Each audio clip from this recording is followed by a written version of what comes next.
A furious cry tears through the night sky as ominous flames flare deep within the dark mountain gorge, signaling the start of a massive clash. Majestic pagodas, hidden among night-shrouded cliffs, are suddenly lit up by bright flashes of light. The ancient sanctuary stands still, awaiting the inevitable. Gray-haired master watches the chaos unfold with icy composure. His stern expression and tightly pressed lips show an unshakable resolve. A blood-red glint flickers in the shadows. With cold contempt, the old master notes that a surprisingly large crowd of guests has gathered for this feast of death. Dazzling sparks fly over the tiled roofs. The elder stands with his back to the light as enemy spells shatter the night silence. Grim mercenaries and fur-cloaked warriors watch their target intently, their eyes filled with greed and their usual indifference to other people's pain. Young students in green robes stand frozen in terror. They feel the very air around them grow heavy, with the intense bloodlust radiating from these uninvited guests. An old monk in a saffron robe has folded his hands. Deep prayer. Even amidst this chaos, his faith remains the sole barrier. Against the creeping darkness, in pure terror, a warrior cries out, invoking the great demon cult. They finally realize the terrifying power that has descended upon their school in this fateful hour. Flames quickly engulf the fortress courtyard, cutting off any chance of escape. The enemies mock them, asking what it feels like to be trapped like rats. Dumyong, leader of the Chaum Steadfast Sword sect, calls out for a unified alliance.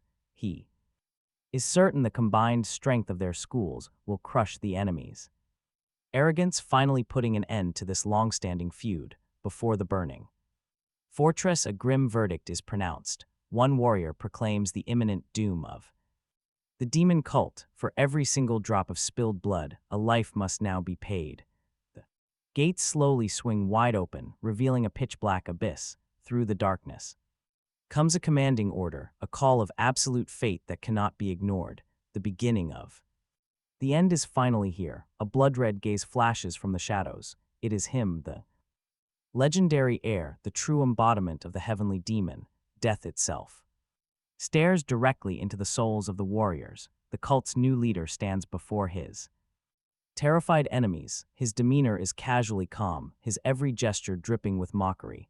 To him, this grand battle is just another boring pastime.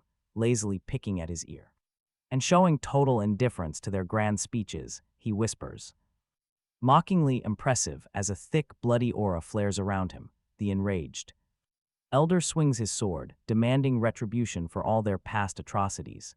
His battle cry is filled with righteous fury, yet the steel in his hand trembles in the face of absolute darkness. Looking at his opponent with weary bewilderment, Gin doesn't understand why he should waste time on empty words when the outcome of this clash was decided long before it even started. Irritation builds, turning into deadly energy. One whisper, one single movement, and their world will be plunged into total silence. These foolish men are starting to get on his nerves. The martial arts masters stand completely frozen in shock. A primal fear is written in the eyes of these old warriors. They realize that their faith won't save them from this ancient, dark power. Enveloped in dark flames, the demon vows to wipe his enemies off the face of the earth. His eyes burn with an intense thirst for blood, and his power overwhelms all life around them. The masters' faces contort in absolute horror. These old masters finally realize their skills are like dust before absolute evil. He is determined to end their miserable era, despite his trembling knees. The veteran warrior tries to keep his pride. He hurls angry accusations right at the demon, knowing these are his last words. With a smirk, the heavenly daemon simply smooths his hair. He is completely bored by threats, casually gesturing for them to step forward. Right into the jaws of death, the furious master draws his blade, shouting his opponent's name in rage, unaware of the lurking danger. The dark shadow behind Gyuon is already moving. The command is clear. Wipe them all out. Armored soldiers wait in silence for the bloodshed, while their leader stands tall over the field like doom itself. Gyuan's eyes are freezing cold and filled with pure disgust. These fools have totally forgotten their place, and now pitch-black energy crackles in his hand. It is ready to tear reality apart, and absolute chaos erupts. Cultists charge, shattering the enemy lines with flashes of cold steel. Fill the air, signaling the end, desperately trying to hold back the mad onslaught. A brave monk joins the fray, his heavy staff striking. But the sheer numbers quickly close in around him. Suddenly, heavy silence falls on the steps. The dust settles, revealing a lone warrior standing there. Honestly, we all know how this ends. None of these masters are walking out alive, stuck in a tense defensive stance. The bloody haze of death covers the temple. The monk realizes his staff is nothing but a twig against this oncoming tidal wave of chaos. A dark aura completely cloaks the heavenly demon. The icy shine of his blade promises instant death for anyone blocking his path. His dark gaze, dripping with pure bloodlust, lock every defender in place. A wave of raw terror sweeps through the ranks as they realize the sheer scale of this nightmare. Like lightning, Gyuan leaps forward, unleashing devastating flashes of energy. The dark power rips through the night, leaving no way to escape. The first blow connects instantly, sending a spray of fresh blood high into the air. This merciless temple massacre has officially begun. Their commander yells at his men not to show fear, but his voice is completely drowned out by the thunderous clash of cold metal. Cold dread has already paralyzed everyone hoping to survive this onslaught. His spinning storm of steel turns the entire field into a slaughterhouse. Every strike from the demon is terrifyingly precise, driven by one goal: total obliteration. Shadows dance to his blade as defenders drop one by one. The dry ground quickly drinks up the blood of these fallen masters. Standing tall among the ruins, the young heir looks absolutely invincible. A few minor wounds only feed the raging fire burning inside him, making him look genuinely demonic. Their last hope is completely shattered. The tyrant has arrived, leaving only absolute panic, ruins, and death. Pure madness reigns. Looking at the carnage, the surviving soldiers finally realize, with absolute horror, that they are not fighting a man, but a living nightmare. No one warned them he could be this monstrous. His blade tears through flesh, leaving zero escape. His swift movements are entirely elusive. His thirst for blood is endless. The first defender falls, starting a bloody harvest. Under a violet glow of pure rage, Guchan unleashes his next strike.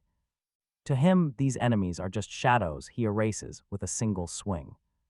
There will be no mercy here, only empty silence as his heavy aura cuts deep.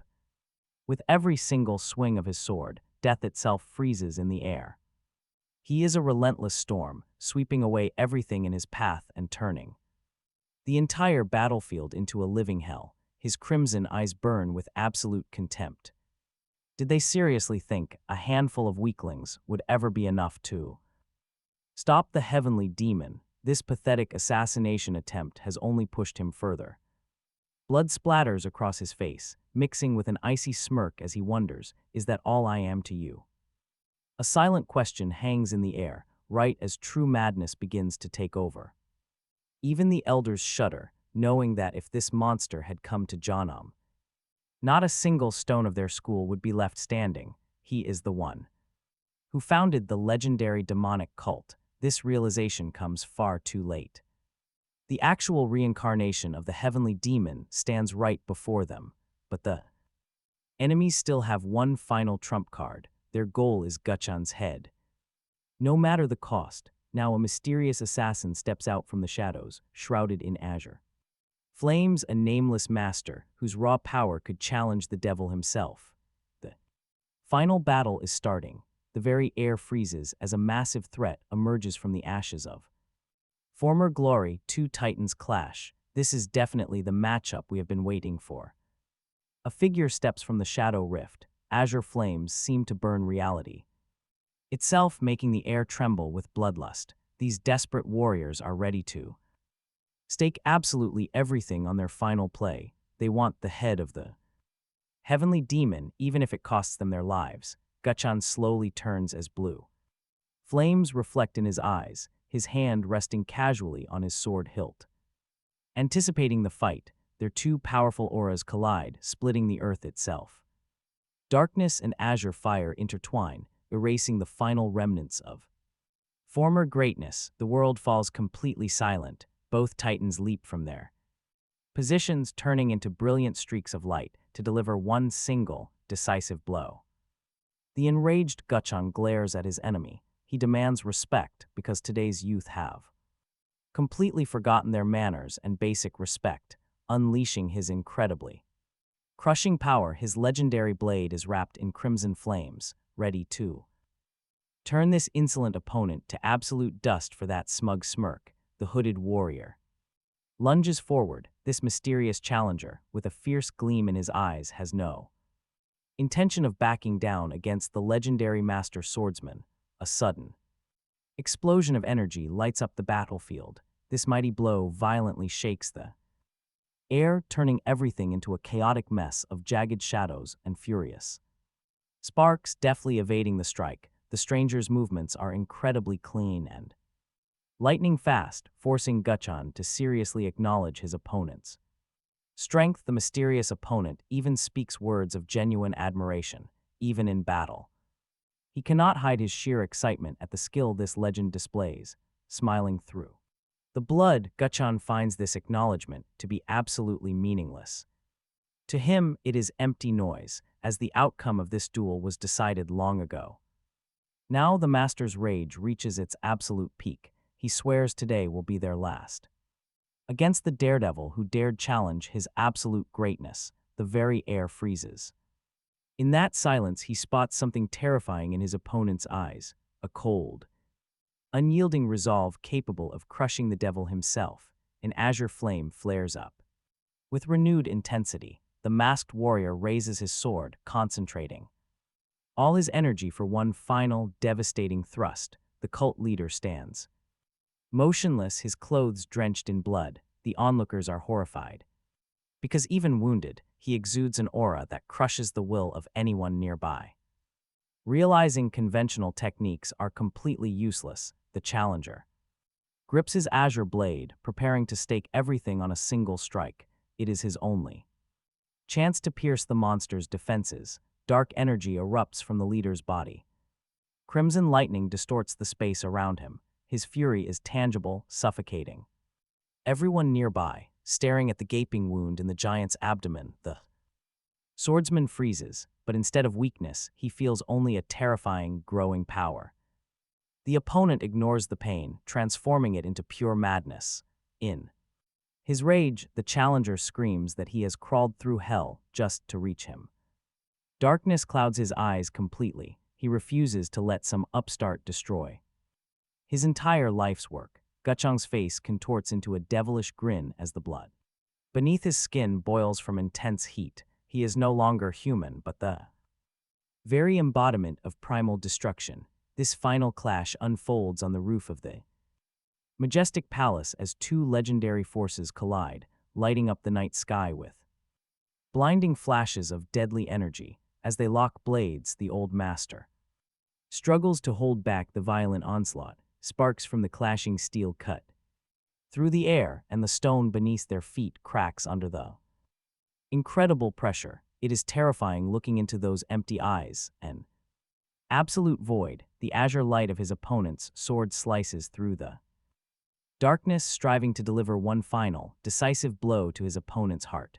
Rage reaches its absolute peak. A furious cry shakes the heavens as the demon swears that today will be the last day for the brat who dared challenge his absolute greatness. A furious roar echoes across the battlefield. Gachan, drenched in blood, flies into an indescribable rage as he witnesses the collapse of his grand plans. Pain and anger merge into a single surge. He cannot accept defeat while life still flows through his veins, and his heart thirsts for vengeance. A blinding flash of energy cuts through the air. The force of the collision is so massive that the world around them begins to crack.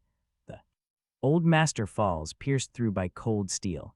his final thoughts are filled with bitterness. Could his grand path truly end here in a pool of blood? Life slowly leaves his body, his gaze dims, leaving only a silent question for the heavens, which remain completely indifferent to his fall. Years of grueling training flash before his eyes. Every blow, every scar forged the warrior he became before darkness fell.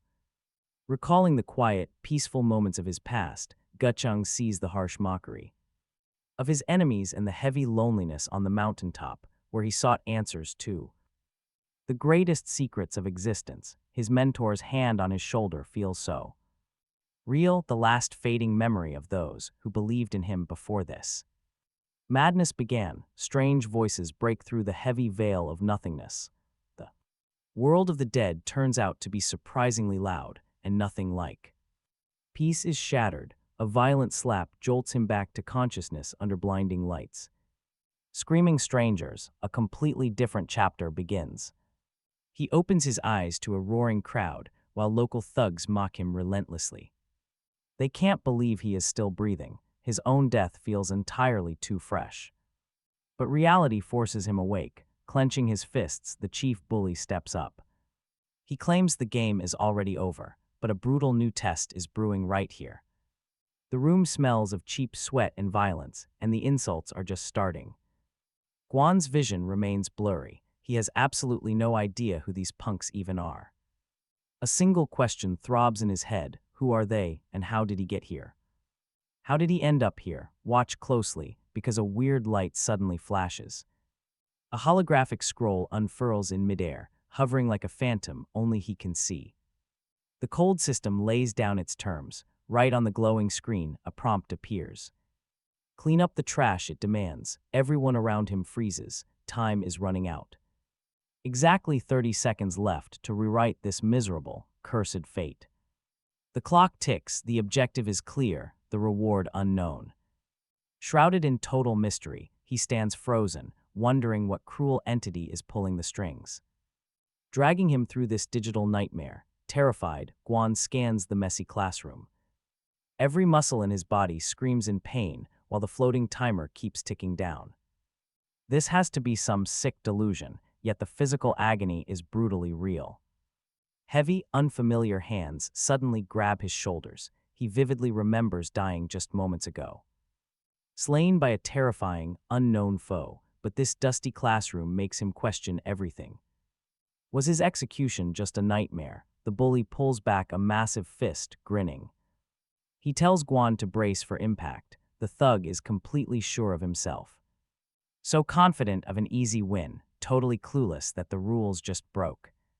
With a sudden, explosive lunge, Guan throws a brutal punch to end the assault. The system is online now, and it is time to sweep this human garbage away. In the most brutal way possible, cold, absolute contempt flares in his eyes. His gaze turns a dark crimson. He is officially done playing the victim. He refuses to endure this pathetic farce. One heavy strike sends the ringleader flying backward. A second ago he was prey, but now he is the one making the rules. Honestly, you can't blame the onlookers for freezing in complete shock. Their weak little target has suddenly become a lethal, apex predator. A heavy dark aura rises, awakening a deeply buried, terrifying strength. Panicked whispers ripple across the desks. They realize something is horribly wrong with him. They can tell a line was crossed. This is an entirely different person. An ethereal blue screen floats back into view, pulsing with cold intent. The system delivers its final verdict: sweep the trash or face immediate execution. Guan stares blankly at the glowing quest window, his mind struggling to process it. This cannot be real, yet the digital interface hovering before him proves otherwise. His eyes lock onto the grim prompt. Is this insanity or his path to revenge? There is no backing out now. The red numbers are already ticking downward. Wrapped in a faint, eerie glow, the high schooler accepts the deadly challenge. The classroom noise completely fades away, leaving him entirely alone with the interface. A cold, vicious smirk touches his lips. The quiet hunter has finally woken up. No amount of begging is going to save the garbage standing in his way. The young man's heart gives one final, agonizing thud, then he plunges into the silent void of death. A sinister whisper from the system echoes, dragging his soul straight back from absolute oblivion. A sharp flash pulls him back to reality. The heavenly demon clutches his chest. He is baffled. How can a dead man feel such intense agony? A ghostly interface floats right before his eyes as his vision clouds with fury. Completely impossible, yet the blue glowing screen is far too real. The glowing text details a posthumous possession, an ancient technique. This legendary blood cult ritual is no myth, it is his brand new prison.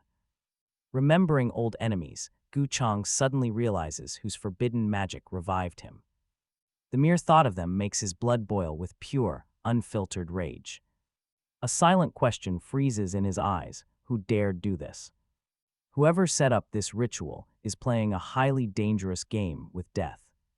The system offers him a deal: complete the mission to reclaim his true body. It is an offer he simply cannot refuse, and a spark of hope flashes in his crimson eyes. Retribution, if this is the price for a second chance, he will pay. He will survive this hell. His old master's face flashes through his memory. It is a heavy reminder of his unfinished duty. He is no longer just a disciple. An instrument of a higher will. Suddenly, his first quest appears. The timer ticks down relentlessly, demanding immediate payback against his enemies. They once thought he was weak. Now, a glowing system scroll floats before him. The ancient artifact pulses with blue light, confirming his past life is truly gone. As he looks at the hostile faces of his tormentors, reality finally sinks in. This is real. It is no hallucination or deathbed dream. It is a brutal new reality, packed with extreme danger and golden opportunities. The familiar classroom and a sharp pain in his chest are absolute proof. Every single movement brings agonizing pain, reminding him of the cost of resurrection. He clenches his fist, quietly cursing the mysterious power of the scroll. The heavenly demon has no idea what this magic has done to his physical form. Revenge, his burning thirst, easily swallows any primal fear. Mocking him relentlessly, the clueless bullies are basically signing their own death warrants. Gu Chang decides to play along, hiding his overwhelming power behind a weak mask. For now, he will act submissive, but his gaze suddenly turns terrifyingly cold. Taking his first step toward brutal justice, he calmly confronts his stunned tormentors. A simple conversation, but it will prove absolutely fatal for them. Enraged by the weakling's audacity, the gang leader snaps with a loud shout. He lunges forward, swinging his fists and hurling curses to crush his spirit again. The punch flies straight toward his face, but time suddenly seems to stop. Gu Chang looks down on his attacker with absolute disdain, his reflexes flawless. Decades of deadly martial training kick in as rage boils in his crimson eyes. To him, the incoming attack is laughable and slow. He sees every single opening.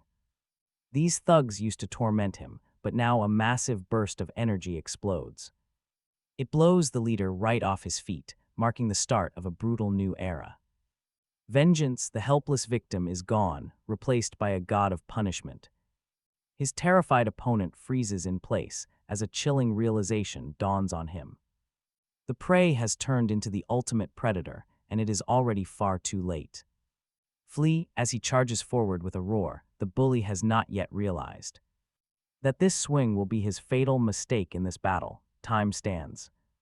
Still, the young man dodges the attack with the effortless grace of a master, whose movements were honed by years of future wars. A strong hand seizes the enemy's wrist. The bully can only stare in sheer horror at his opponent, who he considered weak just a moment ago. The heavenly demon's gaze shifts, as primal fury boils in his crimson eyes, promising a brutal reckoning.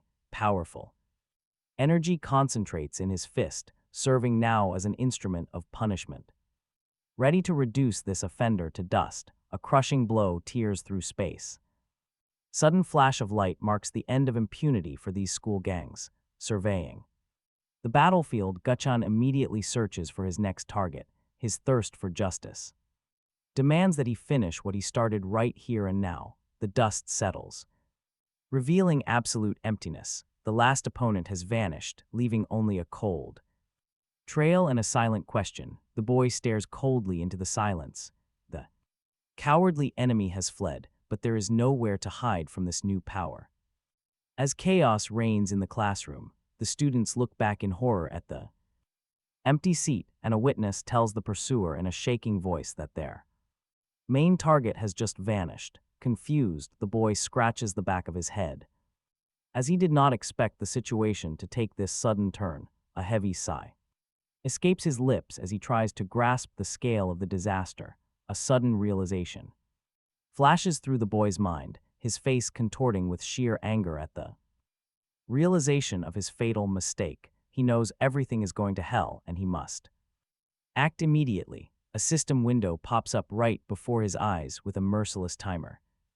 As the seconds tick away, knowing the price of losing is death, the young man springs to his feet, rushing out into the empty school hallway. The cowardly bully tries to escape down the stairs, yelling empty threats. He is entirely sure that Danho will easily deal with the hero, but behind him, the blue countdown flame has already ignited. The villain grins with confidence, oblivious to the growing shadow behind him. He still believes in his superiority, mocking the audacity of the boy who dared to challenge him. That confidence vanishes instantly the moment he feels a chilling gaze over his shoulder, and a crimson light flares in the pursuer's eyes, signaling imminent retribution. In a single leap, Guchan catches up to his target, his fist charged with incredible explosive power, hurling straight at the offender's face. The air around him is vibrating with concentrated fury as he roars out,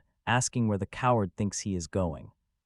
While unleashing all his newfound strength, his gaze burns with righteous fury, leaving his opponent absolutely zero chance of escape. The crushing blow slams the enemy into the ground, knocking the wind out of his lungs and shattering the floor beneath his feet. A shock wave of energy ends the fight, proving the pure power of the system. Clenching his fist, he breathes a sigh of relief, thinking to himself that this was an incredibly close call. As the adrenaline slowly leaves his body, suddenly a frightened scream rings out near the stairs, and he turns to see a female student running toward him, desperately calling out his name, Guyo Jin. Running closer, the classmate looks at him with deep worry, her face filled with clear panic. She anxiously asks if he is okay, still in a state of mild shock from what just happened. The celestial demon just stares silently at her, a completely blank expression on his face. Scratches cover his face, but he is completely unfazed. Then she notices his wounds. She points furiously at the ruined wall, assuming some bully must have done this. Upset by his quiet and distant reaction, she assumes the worst. She scolds the air, suspecting he is going through some difficult rebellious phase. Battered and bewildered, Jiajin scratches his cheek where fresh marks are visible, completely lost. The boy clearly has no idea how to explain any of this. He has no clue how to explain the insane event that just unfolded. Seeing the deep scrapes on his hands, she grabs his palm in absolute horror. Panic rises with every second as she demands to know how he got hurt. It makes zero sense how he could end up injured like this. Feeling the heat of her pressure, a wild thought crosses Jiajin's mind. Is he really considering knocking her out? Well, that avoids awkward questions. But then she spots the defeated enemy lying through a gap in the wall.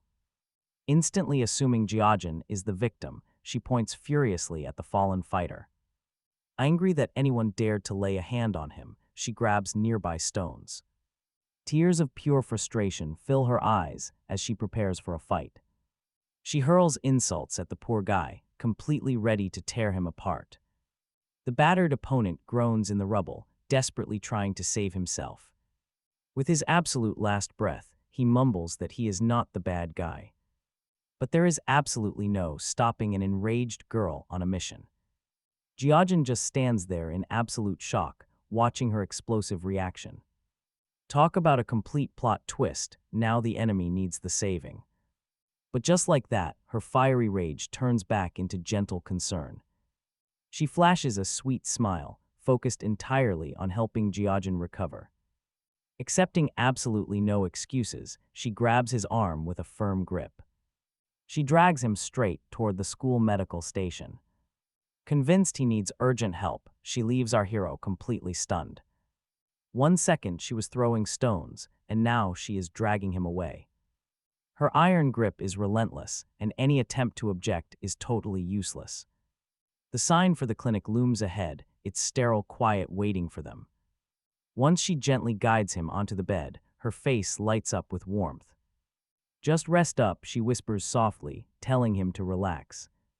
"Let me know if you feel worse," she adds, showing boundless care.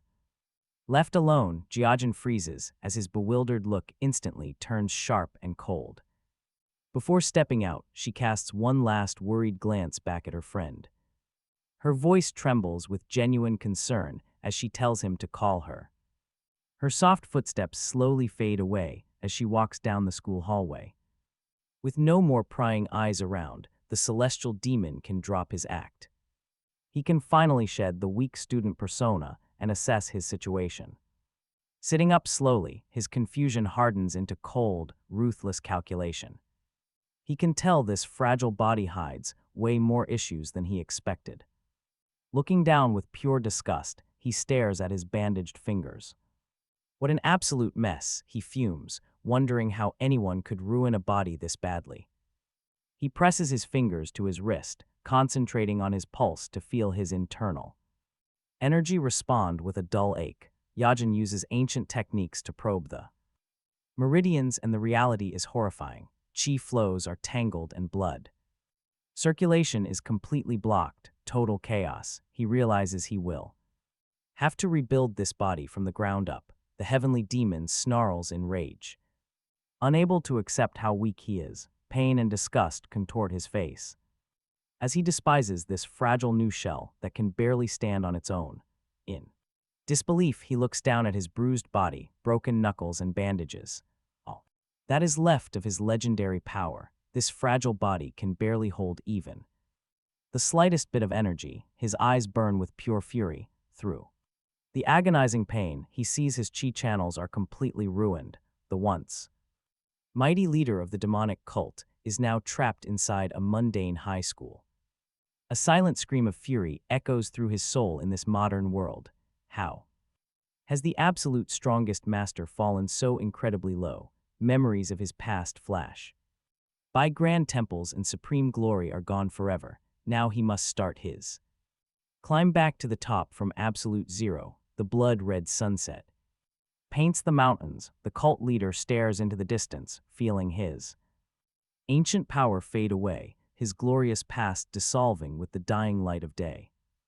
Gutchin steps up from behind him, breaking the quiet, entirely unaware of the dark storm raging inside his master's soul. His simple question carries a cruel twist of fate, turning slowly. The demonic fire still burns bright in the leader's eyes. Despite his weak body, he mentions the prisoner whose dark secret might change everything, remembering that strange, filthy figure. The memory of a bizarre stranger comes back to him.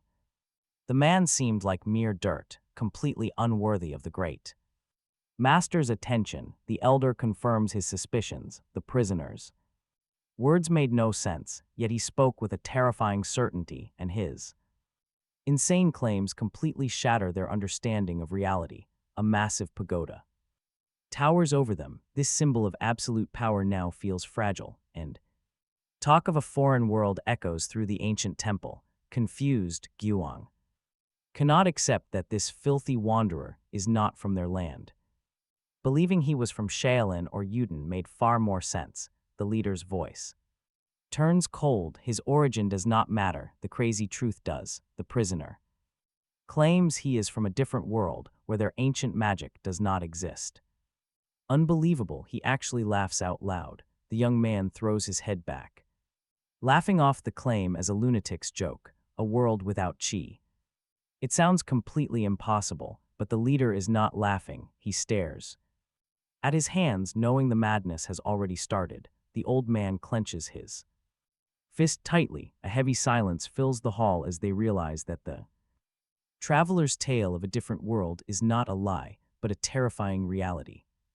Doubts eat away at Yajin on the rooftop. He berates himself for simply laughing off the traveler's bizarre story instead of gathering useful information about that other world. His attempt to gather his chi has ended in total disaster. This new body is just an empty shell, staring down at the massive modern city below. The demon finally accepts his new reality. This concrete jungle had nothing in common with his native martial arts world. Complete alienation, the crushing weight of it slowly overwhelmed the lost student. No Kai energy existed here, just a cold, highly advanced world, completely exhausted. The boy collapsed flat onto the hard rooftop. His situation seemed ridiculous. His powerlessness was real. It only brought on a bitter, heavy sigh. Then a sudden realization hit. His eyes snapped wide open in shock. If the system laws transported him here, there had to be a reward. There had to be. Suddenly his patience snapped, and the heavenly demon jumped to his feet, furiously screaming his demands straight into the empty sky. All Yajin wanted was to awaken his hidden power or summon a helper. Shaking his fists, he accused the void. He knew they were mocking him. They were keeping the transition bonuses that Yajin was rightfully owed. Desperate, Yajin tried to force the system window to appear. He begged for the magical interface, but the sky remained completely silent, totally ignoring his desperate cries. Then a mysterious scroll suddenly appeared. It unfurled right there in midair, glowing with ancient magic. The interface flashed. The quest to clear the territory was officially complete. A notification popped up, ready to award his hard-earned prize. Raising his fist, he demanded they send him back home immediately.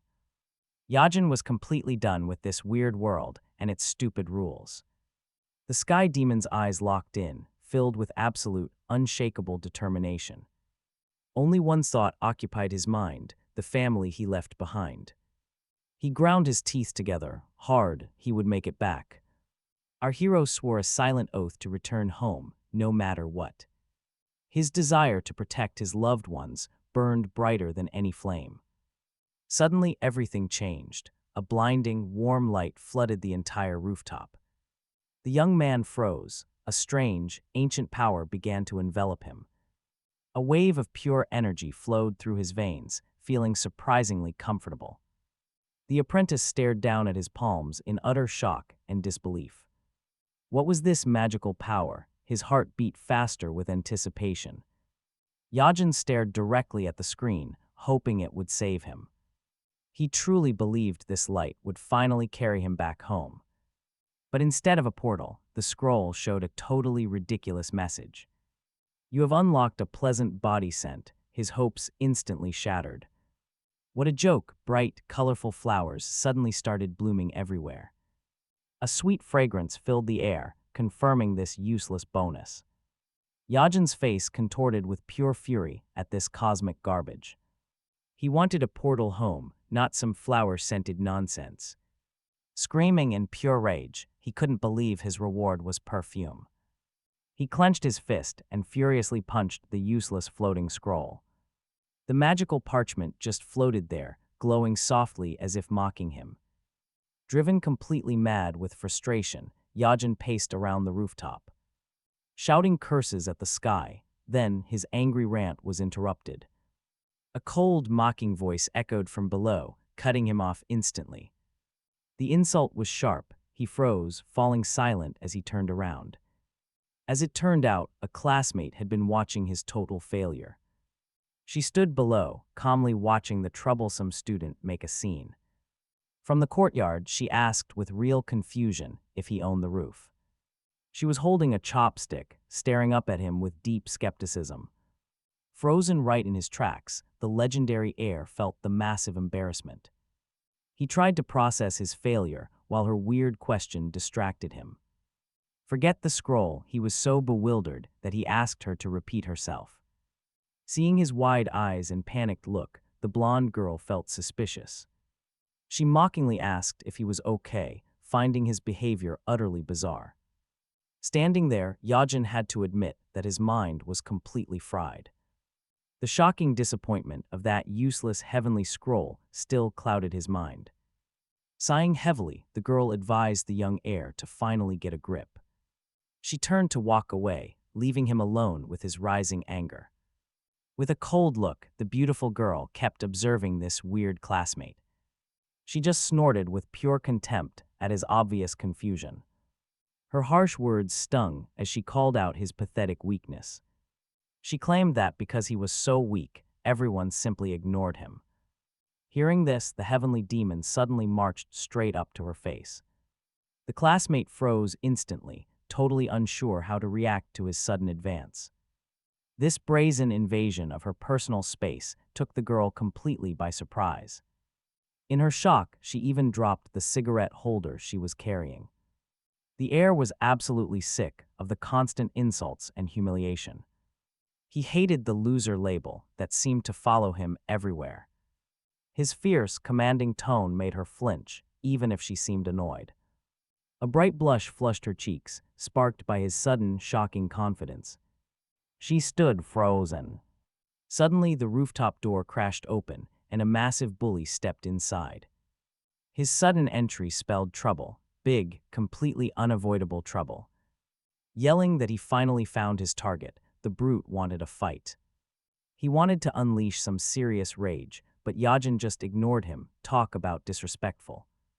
The heavenly demon casually picked his ear, displaying absolute, disrespectful calm. Shocked, the massive attacker was left completely speechless. Looming over Yajin, the bully threw out loud, arrogant threats. The angry thug loomed over the air, demanding absolute, unquestioned submission. No fear, Yajin just stared back with a lazy look. He let those threats slide past. This bully really has no idea who he is testing. With his patience snapped, the bully swung a massive, heavy fist. But the young heir reacted instantly, raising a quick block to defend himself. Pure danger, a warning voice inside the boy's head screamed at him. His unrecovered body was still weak, making every single movement painful. Chaos, the giant kept attacking while Yajin barely stood. He could barely block with his hands, feeling the bone-shaking force. The attacker mocked his weakness before launching a lethal jaw punch. Missed, Yajin dodged the lethal strike at the last split second. A close call, this was now a desperate fight for survival. The bully keeps pressing forward, while his opponent slowly backs away, waiting for the perfect moment to counterattack. A bird's-eye view highlights the dramatic difference in size. The small figure in white looks helpless under the brutal blows from the enraged brute. Screaming in terror, a student begs him not to come any closer to the edge. She clearly sees that the defender's strength is running out, and she fears the worst possible outcome.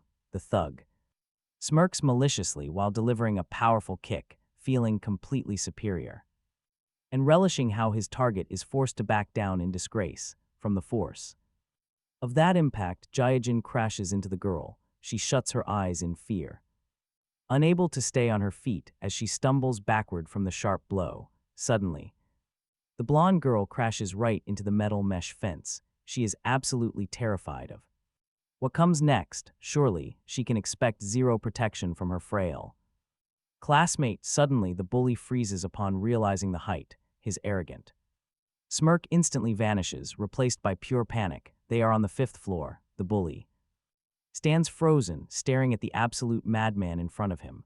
Cold sweat breaks out on his forehead. He realizes he is not dealing with some weakling, but someone truly dangerous. Glancing down at the falling girl, the boy speaks with frightening calm. His cold gaze and chilling threats of broken bones make the air around them freeze with pure horror. The attacker recoils, completely unable to believe his ears. Standing before him is not just some weak classmate, but a true monster for whom a life means nothing. Suddenly, a mysterious golden scroll appears right before Jaijin. He freezes in total bewilderment, unable to comprehend where this magical message came from out of thin air. The glowing text On the artifact orders him to save the girl who fell because of him.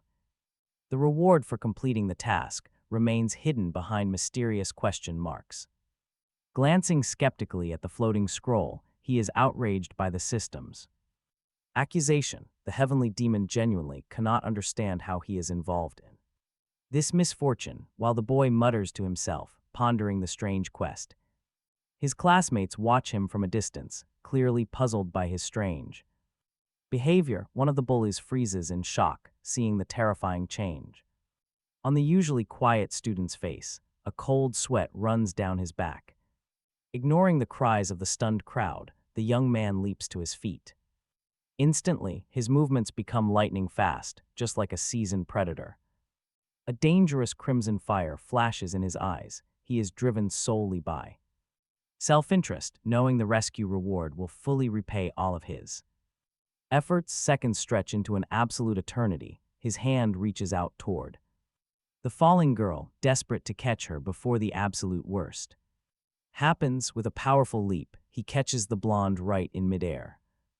Cloud of dust obscures their heavy landing, highlighting the incredible power of his jump. The rescued beauty blushes deeply, finding herself cradled in her savior's arms, but instead of showing gratitude, she calls him a loser out of sheer embarrassment. She freezes, unable to hide her visible trembling. Her face flushes bright red, and her defensive reaction to the shock is a barrage of harsh insults directed at him. Standing opposite her, the heavenly demon remains cold and completely unbothered, while deep down, the saved girl was hyperventilating, her entire world spinning out of control. She could not calm down. Nearby onlookers watched in utter disbelief. Terror gripped the crowd. These terrified kids had no idea how to process the insane, physics-defying jump they had just seen. A thick-necked brute in a dark shirt quietly eyed the wreckage. His cold glare shut down the whispers immediately. Deciding to move, the massive student barked orders for them to flee. Lingering around this massive disaster was just begging for trouble. Dono shouted at a panicked peer, who tried to speak up, choking on his own spit. Blind terror kept him from thinking straight right now. The lead thug snapped, completely losing his cool. No way was he listening to whiny excuses. He just needed to clear out immediately. Knowing better than to argue, the stuttering boy dropped his chin. In defeat, the suffocating dread of their situation crushed his spirit. Like Bullied, the gang agreed to act like they were never there, and ran, praying the dust would mask their desperate retreat from the courtyard garden. Then a sharp sound stopped them dead. Their eyes went wide. A far worse threat had just locked onto their location. A dark, suffocating energy blanketed the entire area. A mysterious figure wrapped in crimson robes looked down, shattering the bully's spirit. With pure intent, the ringleader began to shake, utterly paralyzed by fear, as freezing sweat ran down his neck under the oppressive bloodlust. A freezing voice cut the air, and a red glow in those eyes stopped the bully's heart. Running was no longer an option. The hunter had locked onto his target, the kid they always treated like absolute garbage now rested his chin on his palm. A mocking grin plastered his face as he casually stared at the terrified gang. The boss could only wonder how was this loser still breathing. He was supposed to be completely broken. But guys, the actual reality was far worse than anything he could ever imagine.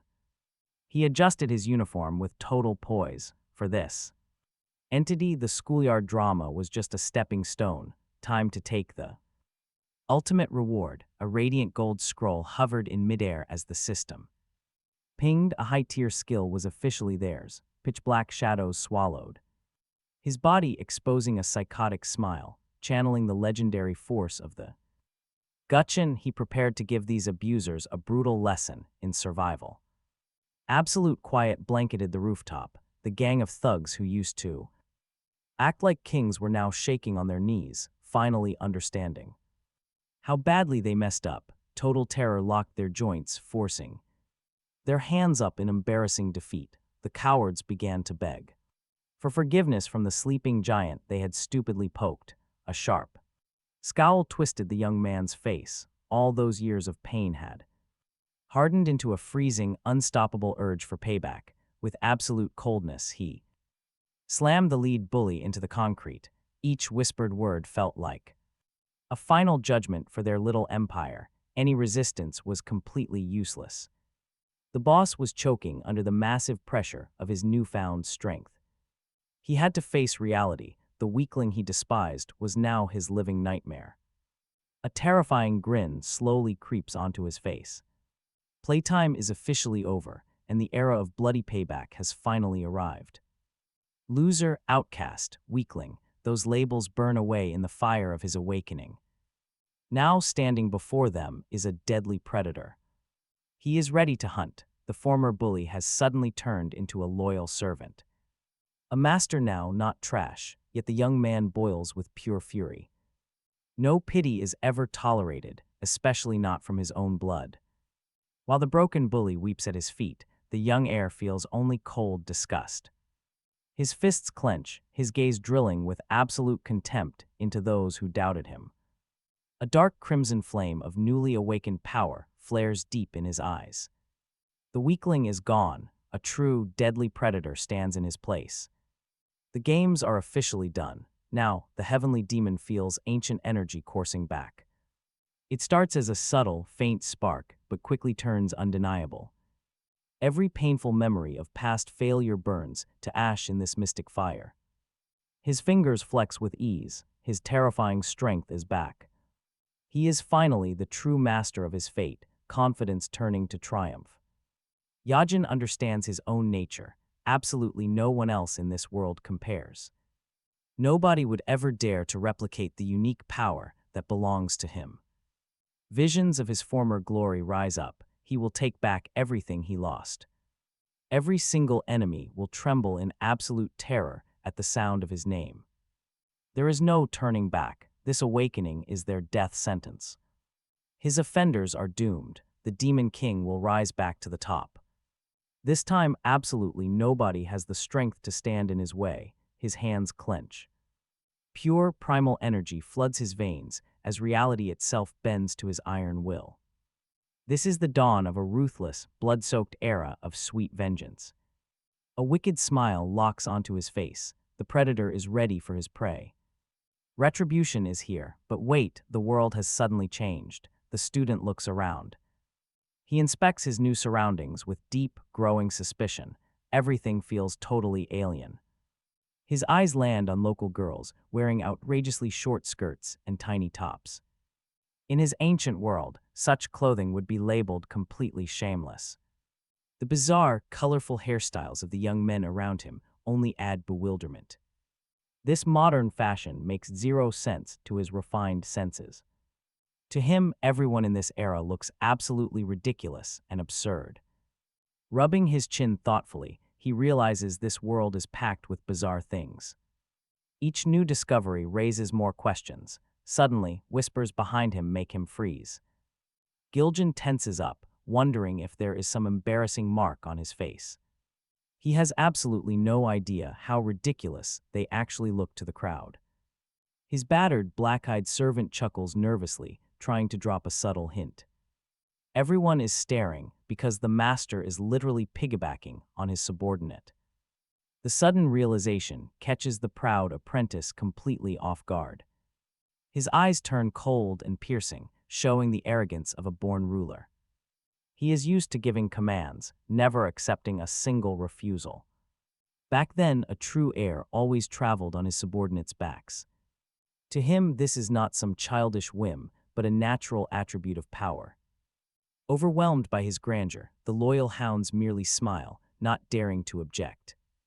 They are just tools in his hands, ready to endure any humiliation. To please their master, with supreme arrogance, the celestial demon declares.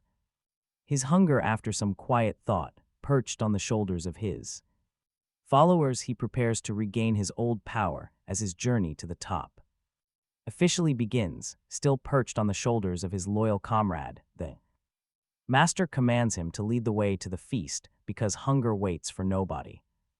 The new servant trembles under his immense presence, yet dares. Not complain, pure fear forces him to endure the humiliation, unable to resist. His hunger, the heavenly demon, condescends to dine with the servants. Everyone around him freezes. They are mere instruments, bound only to. Watch him in silence. The former ruler devours the food greedily, needing to fill his stomach to restore his strength and start his journey to the summit. Smiling, Dong Ho marvels at the boy's massive appetite, not realizing that before them stands no ordinary boy, but an ancient entity accustomed to taking everything from this world. The food here is actually quite decent, Yajin thinks. Every dish is simply fuel for future achievements and rebuilding his lost strength. Glancing at his servants, the arrogant heavenly demon knows no limits, asking his new followers if they plan on eating their meals. The apprentice wants to complain and eat his own food, but Yajin cuts him off and swipes it. The heavenly demon eats quickly and with absolute dominance every bite, bringing him closer to making the entire world bow down before his true power. Nobody knows that this simple boy standing above the crowd will soon become their absolute worst nightmare. A sudden whisper of fear ripples through the dining hall as a predatory smile plays on the stranger's lips. Then, the loud crash of a flipped table shatters the silence. A hostile gang enters, sowing chaos and dread everywhere. An ominous quiet hangs over the dining hall as a sudden shout forces everyone to turn around, interrupting their peaceful meal. The thug freezes, his face twisted in horror as he realizes he made a fatal mistake, and now he must pay for it with no escape. Cold sweat starts pouring down Dong Ho's forehead. One clear thought of inevitable doom pulses in his brain. The shadow of his past has caught up with him at the worst possible moment. Yajin's eyes flare with a crimson light. Behind those round, chubby cheeks lies a terrifying thirst for blood. He glares at his prey as if he has already picked out their grave. His freezing gaze pierces right through him, completely paralyzing his will. There is no pity in those eyes, only the cold, calculating fury of a predator ready to kill. Yet the demon's quiet calm is far scarier than any loud threat. He simply continues to chew, but every tiny movement of his jaw feels like a warning of the bloodbath to come. Casually smoothing his hair, a predatory smile plays on the ringleader's lips. The rumors are true, and now the hunt for this arrogant upstart is officially on. A furious shove is accompanied by harsh curses. The hothead's pride quickly turns into the sudden realization that this kid is their worst nightmare. The quiet school hallway is thick with fear as the boy nervously scratches his neck. He lowers his head, trying to hide his trembling, while a nasty bruise under his eye shows a painful reminder of their recent fight. Mockingly, a henchman steps in. He offers the kid a ride, but behind that fake smile, trouble is brewing. The danger is unmistakable. The smug ringleader then asks if he should buy the kid a Lamborghini too. Looming over the table, his arrogance grows by the second. He is goading his victim, begging for a reaction. Meanwhile, the heavenly demon keeps chewing his lunch, acting like the seats in front of him are completely empty. No respect for the school's top bullies. Suddenly, the ringleader's thin patience snaps. He gets right in his face, demanding they take this to the roof right now. The entire cafeteria goes dead silent, heavy with thick tension. Leaning forward, Sang-woo sneers right in his face, asking if he is scared. His wild grin and crazy eyes show the true face of a savage predator. He has clearly caught the scent of fresh blood. Confident, the leader turns to leave. He thinks he already won, but he has no idea how terrifying the silence behind him is. Gajin's calm vibe is way scarier than outright anger. He just keeps chewing his food. Every single bite feels like the quiet before a massive, bloody storm. He calmly asks if they know the rule about leaving an eating dog alone. That insane disrespect makes the arrogant bully freeze right in his tracks. In an instant, that smug, predatory smile completely vanishes from his face. A sudden, brutal strike, and the bullies realize they just stepped into a nightmare. Absolutely boiling with rage, Sang-woo is losing his mind over this insane disrespect. The newcomer is completely ignoring him. He is ready to snap at any second. He just cannot comprehend how his target can remain so incredibly calm. Sang-woo's face contorts with pure disgust. He is used to making everyone tremble. But right now, his solid confidence is starting to crack at the seams. This kid's absolute audacity is shattering his ego while he calmly finishes eating. Then he breaks the silence with an icy warning that feels like a death sentence. Everyone around them freezes in sheer shock, unable to believe their own ears. His words sound completely insane, but his massive aura makes everyone shudder in fear. As Gajin shifts his gaze, the real, terrifying predator finally wakes up. With a cold, mocking remark, the true nightmare for these punks officially begins. Up on the roof, a tense standoff is about to explode. 4 brave students stand face to face against 4 dangerous gang members. Gajin calmly picks his ear, showing absolutely zero fear of their threats. Unable to handle this massive disrespect, the gang leader's face twists with rage. He literally grinds his teeth in anger, but Gajin just blows on his finger. The heavenly demon mockingly asks how they are feeling today, looking completely relaxed. His enemies look pathetic and beaten. His glowing red eyes pierce right through them. He mentions their past humiliation, making one of the terrified henchmen step back. The punk begs Gajin to back down, warning him about their gang's massive power. Lazily scratching the back of his head, Gajin shrugs off the warning. In fact, he looks like he is barely holding back a massive yawn. Suddenly, his eyes grow cold. These pathetic thugs no longer interest him at all. He is looking for a real challenge. That is when a spectral quest appears. He is not facing a pathetic thug, but something far greater. A ghostly quest begins. A scroll floats before Gajin, displaying trash cleanup too. It promises rare healing herbs. But failure in this cruel system game means absolutely nothing but a brutal, painful death. A sharp, predatory grin spreads across his face. The trap has snapped. Now a true nightmare begins. All preparations are complete. He cracks his knuckles. Slowly, he focuses every ounce of his inner energy. The atmosphere around him thickens with pure, unfiltered bloodlust and anticipation of battle. Red flames flash in his eyes. A chilling, deadly smile appears. To him, these thugs are just pawns, mere toys to be broken. Time to teach them their place in his brutal game. Now they stand bewildered. Dark clouds suddenly roll in, as if nature itself shudders at his presence. The gangsters freeze. They cannot wrap their heads around this insane aura. Cold sweat rolls down their faces. Instincts scream danger. Primal fear tells them that their opponent is a genuine monster. Gajin takes his first step. They think he is walking to his death. But his confident stride makes their hearts beat faster and harder with fear. One thug grits his teeth as his face contorts with pure, malicious rage. He still does not realize that he is facing a deadly predator, not a victim. Desperately trying to hide his fear, the loudmouth begins warming up for a fight. But to a true martial arts master, those quick strikes are just clumsy flailing. He boasts about training with a champion while throwing wild punches into the air. This absolute fool actually believes raw, brute force can save him from Gajin. Clowning around and mocking his opponent, he displays a completely false sense of superiority. Now watch, this idiot has no clue Gajin has already predicted everything. The bully bursts into nervous laughter to cover his panic. He mistakes Gajin's silence for paralyzing terror. Clueless that the trap has snapped shut, the bully unleashes his attack. He unleashes a flurry of blows, totally confident in his own physical strength. But he is facing an absolute predator who spots every single mistake. Suddenly the air grows heavy. The thug freezes, utterly terrified.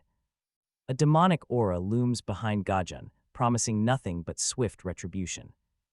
A cold shiver runs straight down his spine, stopping his laughter. Arrogant pride instantly turns into blind panic. Gajin's gaze is cold. He looks at the thug without a single shred of human pity. He let the enemy clown around long enough. Now it is time to act. He speaks a single, quiet word that sounds like a death sentence. His quiet whisper carries far more raw power than all of their combined screaming. Suddenly, old memories return. A young apprentice stands under a burning sun. Back then, Gajan did not know this training would make him a monster. Every single stance was honed through blood, sweat, and endless pain.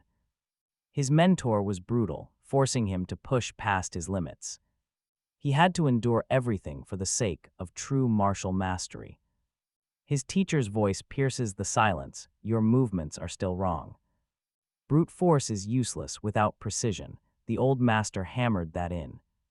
Day after day, his resentment slowly turned into deep understanding. Anyone who has survived that literal hell will never feel fear ever again. This is the face of ordinary bullies. True power always starts with footwork. The master walks off into the sunset, leaving behind one last crucial lesson. This final teaching is about to be the last thing the beaten enemy sees. Most amateur fighters use steps only to dodge punches or create distance. They completely miss the depth of this skill, but true masters understand. To them, footwork is far more than simple movement. It shackles the enemy. It traps the opponent's will and sets up a devastating final strike. He remembers the grueling training. Without this knowledge, a fighter is nothing. A fighter becomes a blind kitten on the battlefield, doomed to make fatal mistakes. But in this schoolyard brawl, the bully does not even have time to blink. His target moves faster than he can even finish his empty swing. Terrified, the bully freezes up as absolute dread flashes before his eyes. He just ran into someone beyond all comprehension. This kind of power cannot be explained by ordinary speed or strength. A heavy hook to the jaw instantly cuts off all his thoughts. A technique honed by thousands of repetitions lands with absolute precision. Onlookers see only blurred shadows. These dominant bullies suddenly freeze. They realize the rules of the game changed, and they are no longer predators. The dust clears to reveal the defeated punks on the ground. He stands completely unshakable with a cold, empty stare and graceful movements. Over his shoulder, Guyo Jin calmly asks his comrades if they saw that. They never imagined a seemingly normal student could possess such terrifying power. Fear completely paralyzes the thugs. They just witnessed something far beyond a street fight. They saw the huge difference between a common street fight and true art. Lazily cracking his neck, the young man displays utter contempt for his opponents. His relaxed posture and defiant smirk suggest this fight is just a boring warm-up. Now watch, because this fight is nothing more than a boring warm-up for him. Suddenly, the heavenly demon's gaze shifts as a loud battle cry shatters the silence. The air around them vibrates as a massive mob of thugs surges forward. They fill the street with angry shouts, completely blinded by their superior numbers. The punks naively believe they can overwhelm a single, lone fighter. In the next second, the alley turns into a maelstrom of crushing blows. The master moves faster than thought, scattering his enemies like broken ragdolls. It is a swift dance of death. Dust and complete chaos fill the air. The fighter vanishes from sight, leaving nothing but absolute terror in his wake. He appears right in front of Sangso before the thug can even scream. The air stares intently at him, and primitive fear fills the thug's eyes. Confronted with this unknown power, Sangso realizes he is facing something highly dangerous. This is no mere man. Suddenly, Yajin's face contorts into a sinister grin. His dark nature is fully exposed. This is no longer some schoolyard scrap. This is the awakening of something ancient, merciless, and completely unstoppable. He delivers the final, decisive blow with a single, sweeping movement. This move holds the power to reduce any opponent to dust instantly. Completely paralyzed by his own insignificance, the defeated opponent freezes up. He understands that standing right before him is the living embodiment of absolute doom. Where only terrifying legends whisper through the dark back alleys, a blow of incredible Power slams a scoundrel straight into the ground. The air shudders. Primitive horror is frozen on the faces of the witnesses. They cannot believe their eyes as they watch a basic skirmish turn into a completely one-sided, bloody slaughter. The dust settles, revealing the silhouette of someone who has just crossed the line of humanity. The defeated Sang-woo lies in the ruins, completely unable to move. The light of hope slowly fades from his eyes. A sinister grin distorts Gajun's face, exposing his inner darkness. Something ancient and merciless is waking up. Deep within his soul, with cold composure, he opens the ghostly system menu. The time has come to tally the results of this brief massacre and claim everything that now rightfully belongs to him. The magical scroll unfurls, confirming the successful completion of his mission to clear the territory. The system acknowledges his total superiority, announcing the list of his well-deserved rewards. A rare artifact materializes from thin air, along with a restorative herb, its mysterious glow contrasting with the recent, brutal chaos that reigned in this place. With curiosity, Gajun examines his new, valuable trophy. The ability to store these items in his inventory makes him even more dangerous and completely invulnerable to future opponents. Gajun's red eyes pierce the void. There is absolutely no room for pity in his gaze, only icy, predatory confidence. Gajun furiously beats his opponent, demanding the guy stop pretending to be a victim. He claims he did not even use martial arts, subduing the enemy with sheer, raw strength. A hail of heavy blows rains down on the unfortunate man's face. The beaten man realizes that this opponent is far more terrifying and dangerous than any of the top guys he ever faced before. Absolute silence. The school hallway freezes in shock. Bystanders watch the unfolding chaos in horror, too afraid to intervene. Frightened whispers spread instantly throughout the school. Everyone gossips about Gajun's sheer brutality, covering their mouths in shock, demonstrating his complete superiority. He straddles the defeated Sang-woo's shoulders while those around him watch this humiliating spectacle in complete horror, maintaining an icy composure and gazing contemptuously at the crowd. Gajun declares that right now he is interested in only one specific thing: his battered, swollen opponent.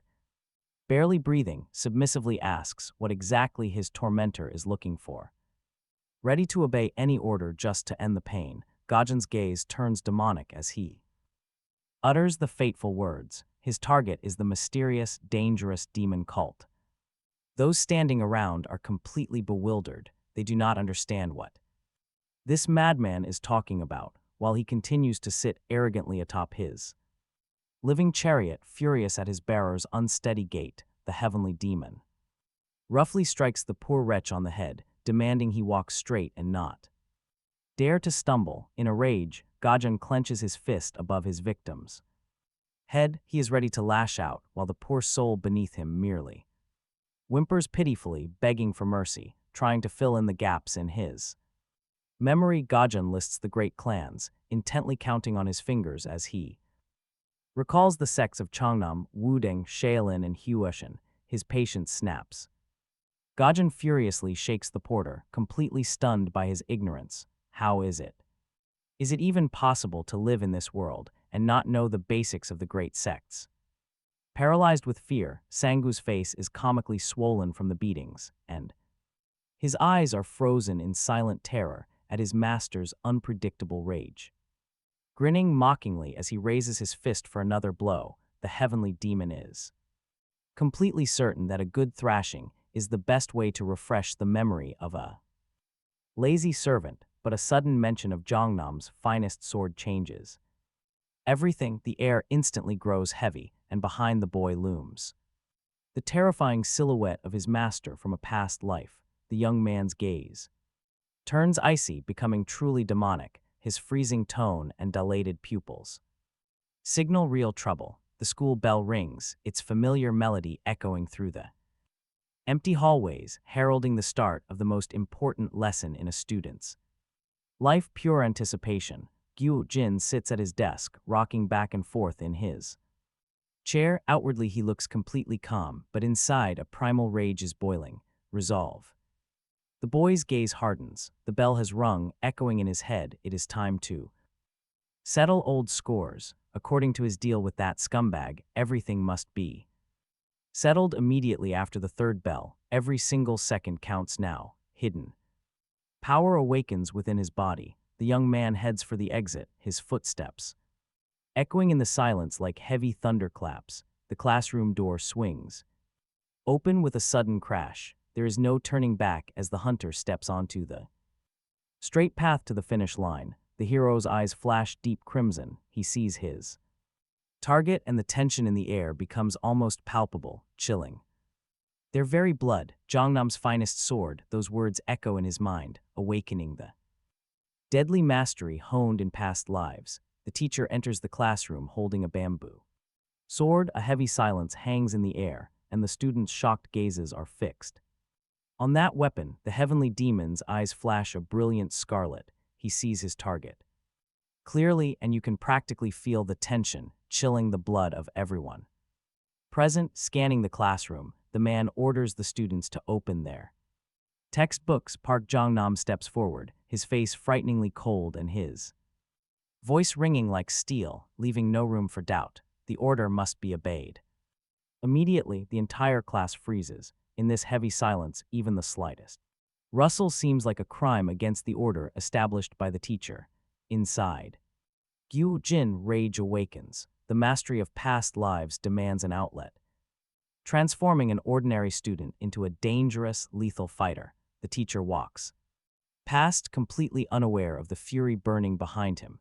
He doesn't yet know what kind of monster he has encountered today. A venomous thought pierces his mind. The boy barely suppresses a smirk, preparing for a real battle with Jongnam's best sword. Meanwhile, in the neighboring classroom, another student feels a strange, sudden chill. The master's dark aura is so strong it pierces even the walls. Leaning back, relaxed, the heavenly demon is deeply disappointed by the lack of worthy enemies amidst these dull school days. Slumped lazily at his desk, the hero's mind swirls with thoughts of foreign energy, and he's certain he would immediately sense the presence of a powerful master nearby.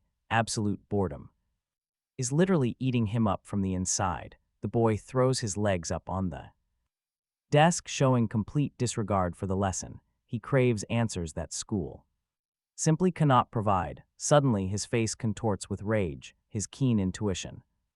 Something warned him he was being closely watched. Someone dared to disturb his peace, and this intruder was practically begging for a brutal lesson. A crimson fire flared in his eyes. His reaction was instant, intercepting the projectile flying straight toward him. Right at his forehead, the deadly steel froze just a centimeter from his skin. His patience snapped. Giljan leaped to his feet, sending his chair clattering back. Loud shout about the ambush echoed through the classroom, making everyone flinch in shock. Furious, the reincarnated demon scanned the classroom, not mincing his words at all. His classmates froze in utter shock, realizing their bizarre peer had finally lost his mind again. The teacher stood frozen in bewilderment as the entire class stared at the troublemaker like a total lunatic, completely unable to fathom his outburst. Behind his sudden and wild outburst, strictly ordering the rebellious teen to step up to the blackboard, Park Jong-nam looked completely unshakable from behind, but a heavy foreboding of an inevitable clash already hung thick in the air.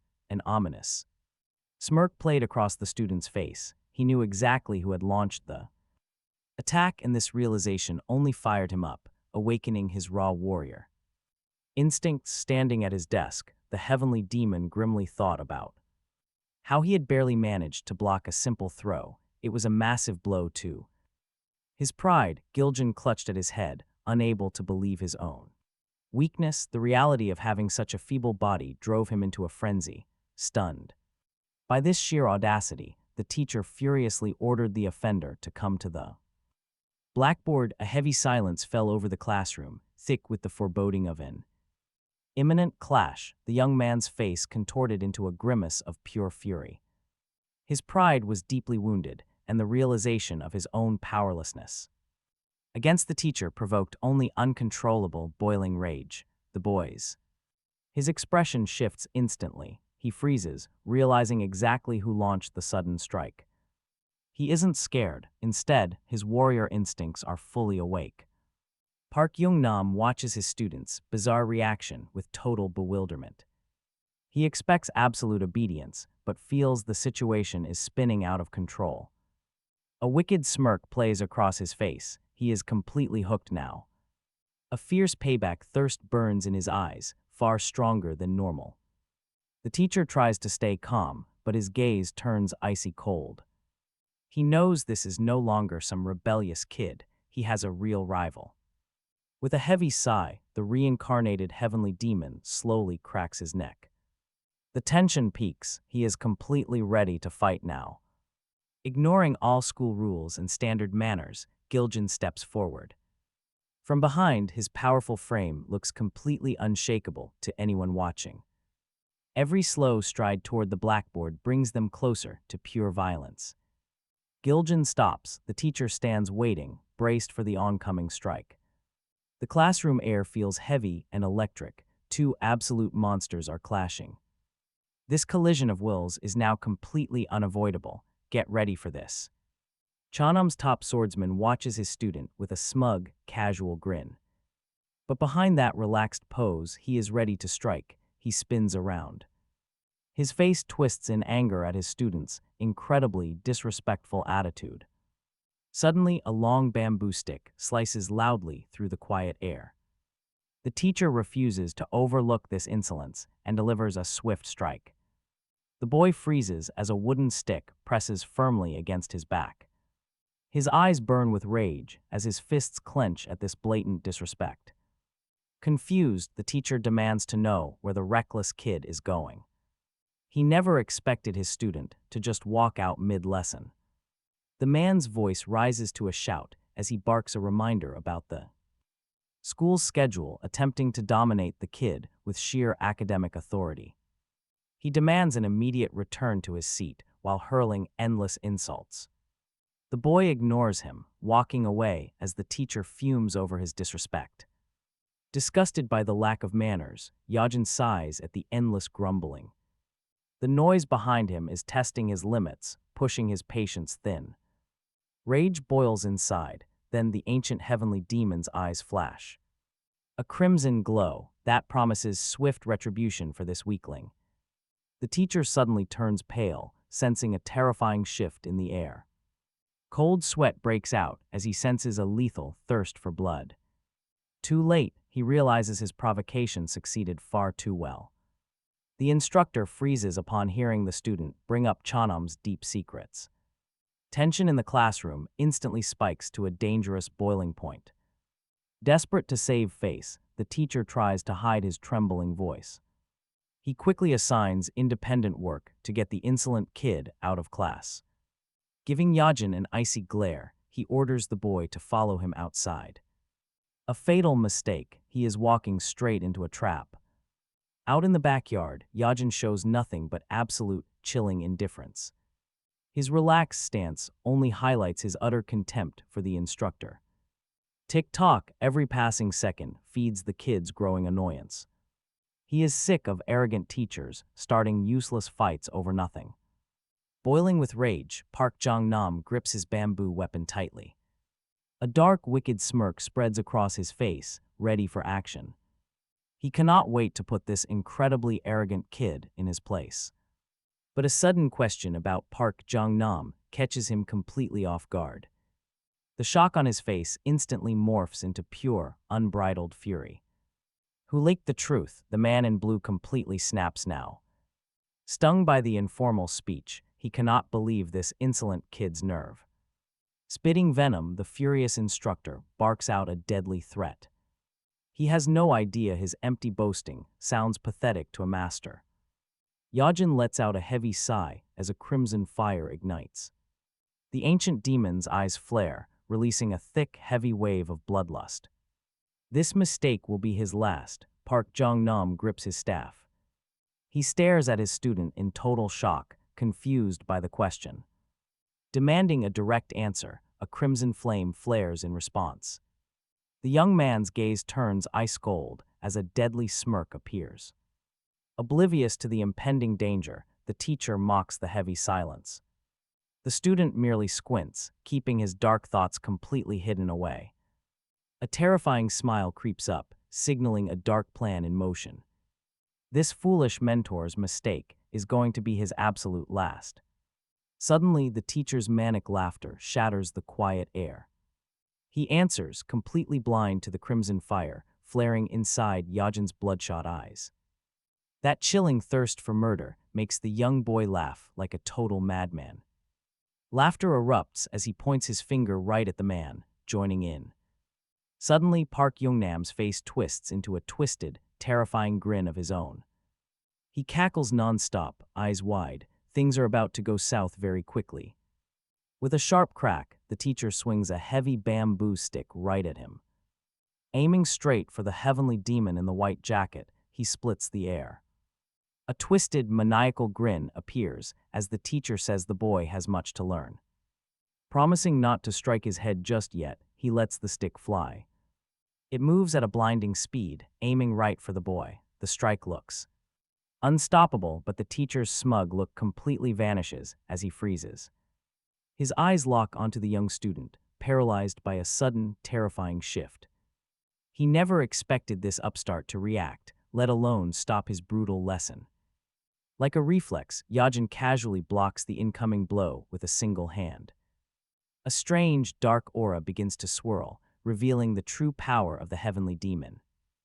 His cold eyes flare with a dangerous red glow, locking onto his trembling opponent. Park Youngnam instantly stiffens, unable to move as pure terror grips his soul. That weak, fragile student just stopped his lethal strike with zero effort. How could this quiet kid hide such overwhelming, crushing energy inside of him? Deep in this clash, the teacher realizes his opponent will absolutely fight to the bitter end. Who exactly is this terrifying boy? Cold sweat runs down Park Youngnam's neck. Yajin's gaze shifts, radiating a dark, otherworldly force that chokes the air. Blood-red eyes stare right through him like a beast from the deepest abyss. The teacher stares at the face of absolute horror, his heart freezing instantly. He can barely breathe, genuinely wondering if this kid is about to end him. Just a moment ago, the weak, pathetic kid had intercepted the deadly swing. The teacher tries to convince himself that it was nothing but a lucky reflex. But deep down, he knows things have spiraled completely out of his control. Yajin stands perfectly still, his eyes hidden behind dark shadows. Yet the massive pressure radiating from his body screams of a monster. How can an ordinary high school kid possess such a savage, deadly presence? Yajin's hand intercepts the swing with an iron grip. This iron grip locks the weapon in place. Who is this boy? With a dark, savage grin, the heavenly demon senses a worthy opponent. His burning gaze foreshadows the absolute destruction that is about to begin. Panic takes over as the ordinary student blocks the strike. An ordinary teenager is executing moves with a professional, cold-blooded precision. Desperate to regain control, Park Youngnam leaps backward to launch a counterattack. Spinning through the air, he dives down with a crazed grin. But Yajin merely watches, his expression dead silent and full of chilling resolve. A terrifying wave of confidence washes over him as a master prepares to strike. An ancient, sleeping power awakens within his body as crimson sparks ignite. Pure destruction is about to unleash itself, but the heavenly demon is struggling hard against his own fury. His muscles cramp up painfully. This weak body cannot sustain such immense power for a long, drawn-out fight. The boy has lost all control, only regretting that he did not strike harder. Shock completely paralyzes the master as he stares at his own student. The line between an ordinary kid and a literal monster is entirely gone. He can only watch in disbelief, his mind absolutely racing with fear. Could this deadly fighter really be the quiet Yojin he once knew? That realization terrifies him far more than any actual physical blow ever could. Looking at the youth, he realizes he almost unleashed his real martial arts.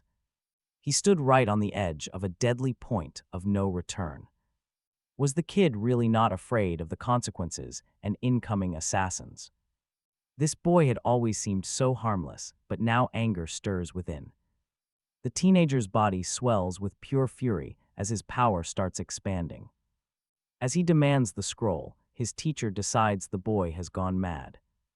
The mentor freezes in shock, completely unable to believe what he sees. How on earth did a harmless little kid create such an insane situation? Suddenly, Yojin turns around with a sharp, piercing gaze of silent judgment. The teacher stares back in pure rage at this utterly brazen teenager. The kid speaks informally, completely shattering all traditional respect. He cups a hand to his ear, his face twisting into a mocking smirk. Yojin openly ignores every threat, making them look totally pathetic. The mentor's fury flares up to a whole new level of intensity. He clenches his cane until his bones crack, and Jongnam is ready to deliver a crushing strike just to wipe off that arrogant smirk. Breathing heavily, the old master tries hard to rein in his anger. Before unleashing his full power, he must understand what this monster is. Calling out Yojin's name, he hopes to reach the kid he once knew. But in response, he receives absolutely nothing except a completely blank, icy stare. The old man has to admit the boy's skill is absolutely shocking. He no longer sees a student, but a highly dangerous, deadly predator. This monster's true power is only just beginning to wake up. But he warns the youth against using such destructive martial arts so recklessly. That kind of power in untrained hands always leads to absolute disaster. Completely ignoring the warning, Yojin, wait for it, bursts out laughing. He shouts, cutting the instructions off with a primal, terrifying roar. Grinning like a madman, the teenager is absolutely ready to tear everything apart. He is determined to dictate the rules of this deadly game now. The master tries to appeal to reason as things spiral out of control. But the kid just mocks his authority, crossing every single line. Words mean nothing now because the boy has completely lost his mind. Consumed by fury, the mentor grips his bamboo sword with absolute force. He feels the air crackle with a thick, heavy thirst for blood. This killer intent is coming directly from the student he was supposed to guide. The bamboo sword flares with golden light as he braces for impact. A malicious, mocking laugh suddenly echoes all across the empty courtyard. The boy takes a fighting stance, completely mocking his elders. Light and darkness clash as the youngster boldly challenges Jongnam's finest. He draws his sword, wishing to test its metal as battle hunger takes hold. It consumes his soul. Sighing heavily, the teacher realizes the sheer depth of his pupil's fall. The bitterness of defeat as a mentor fills his heart. A heavy shadow falls over his face. The master issues a final warning. The next step means absolute disaster. The teacher's gaze turns icy and commanding. He quells the student's insolence with a steely tone, demanding respect for their hierarchy. This is the final moment before the storm, boldly provoking his mentor. Gyojin does not realize his blind self-confidence only highlights the depth of his master's fall and the bitterness of his defeat. The older man issues another stern warning. This is the point of no return. You can practically hear the furious grinding of his teeth. The teacher struggles to contain his anger as any hope for a peaceful resolution dies right here. Park Jongnam's gaze turns icy, in a steely tone that demands absolute respect. He cuts off the insolence. He demands respect for the hierarchy. Moment before the storm, the master swings his wooden stick sharply. The time for words is over. Get ready, because a harsh discipline begins. Losing control, the furious teacher no longer intends to hold back his anger. The air practically boils with absolute bloodlust, mercilessly cutting short the student's insolence. The master demands absolute recognition of the hierarchy in this fateful moment. The time for words has passed. He takes a sharp swing with his stick, initiating a harsh discipline. To burn away past mistakes, the sharp whistle of wood cuts through the silence. The master attacks with terrifying speed, putting the full weight of his disappointment and a demand for total submission into every single strike. The young heavenly demon barely has time to react to this frenzied pace. Park Jongnam moves like a shadow, leaving zero room for a peaceful resolution. A crimson flame of determination flares up in the young man's eyes. His teacher's actions only irritate him further. Another lunge makes him flinch. The teacher's rage materializes into a crushing force. Space warps from the sheer power. Park Jongnam's strike casts aside all mercy, dictating its own rules through pain and an absolute iron will. Dust and sparks fly everywhere. The master completely crushes Gyajin's will, proving hierarchy is no empty phrase, but a matter of survival under him. The mentor towers over his student, whose pride is now completely shattered. His very fate now lies entirely in the hands of his furious master. The enraged master lunges with incredible speed. The young man freezes in place, seeing only a rapidly approaching silhouette shrouded in a whirlwind of destructive, terrifying power. In response, the young heavenly demon prepares to defend himself by any means necessary, despite his current body still being weak. He did not expect his teacher to be this furious. With a sharp lunge, his foot digs forcefully into the ground, preparing for a lightning fast thrust toward his mentor. A thrown mop spins wildly through the air. It is merely a cunning feint designed to momentarily blind and confuse the experienced master. Park Jongnam calmly watches the flying projectile while the young man prepares his ultimate trump card, closing the distance to a minimum. Yajin's eyes burn with fierce determination. He knows only absolute focus and breakneck speed will save him from his master's terrifying fury. While his flying mop draws attention upward, the boy is already diving right under the master's arm, exploiting a split second of confusion from Jongnam's greatest swordsman. In a rage, the boy screams, asking where his master is looking. He pours every ounce of will into this desperate strike, trying to reach his unshakable mentor, but there's no escaping this storm. Every strike from the master unleashes devastating shockwaves, shattering everything around. In his path, Park Chanam remains utterly locked in, his eyes tracking every tiny detail. In his hands, a simple bamboo stick suddenly transforms into the lethal weapon of a true grandmaster. One slip-up here means instant death, written clearly in his teacher's merciless gaze. He won't tolerate mistakes, despising weakness and demanding absolute commitment. The master thought he faced a mere child, yet this boy is showing a level of skill worthy of their finest warriors, regardless of his age.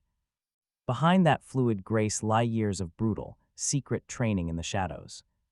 The master knows the thrill of combat is unleashing a beast deep inside.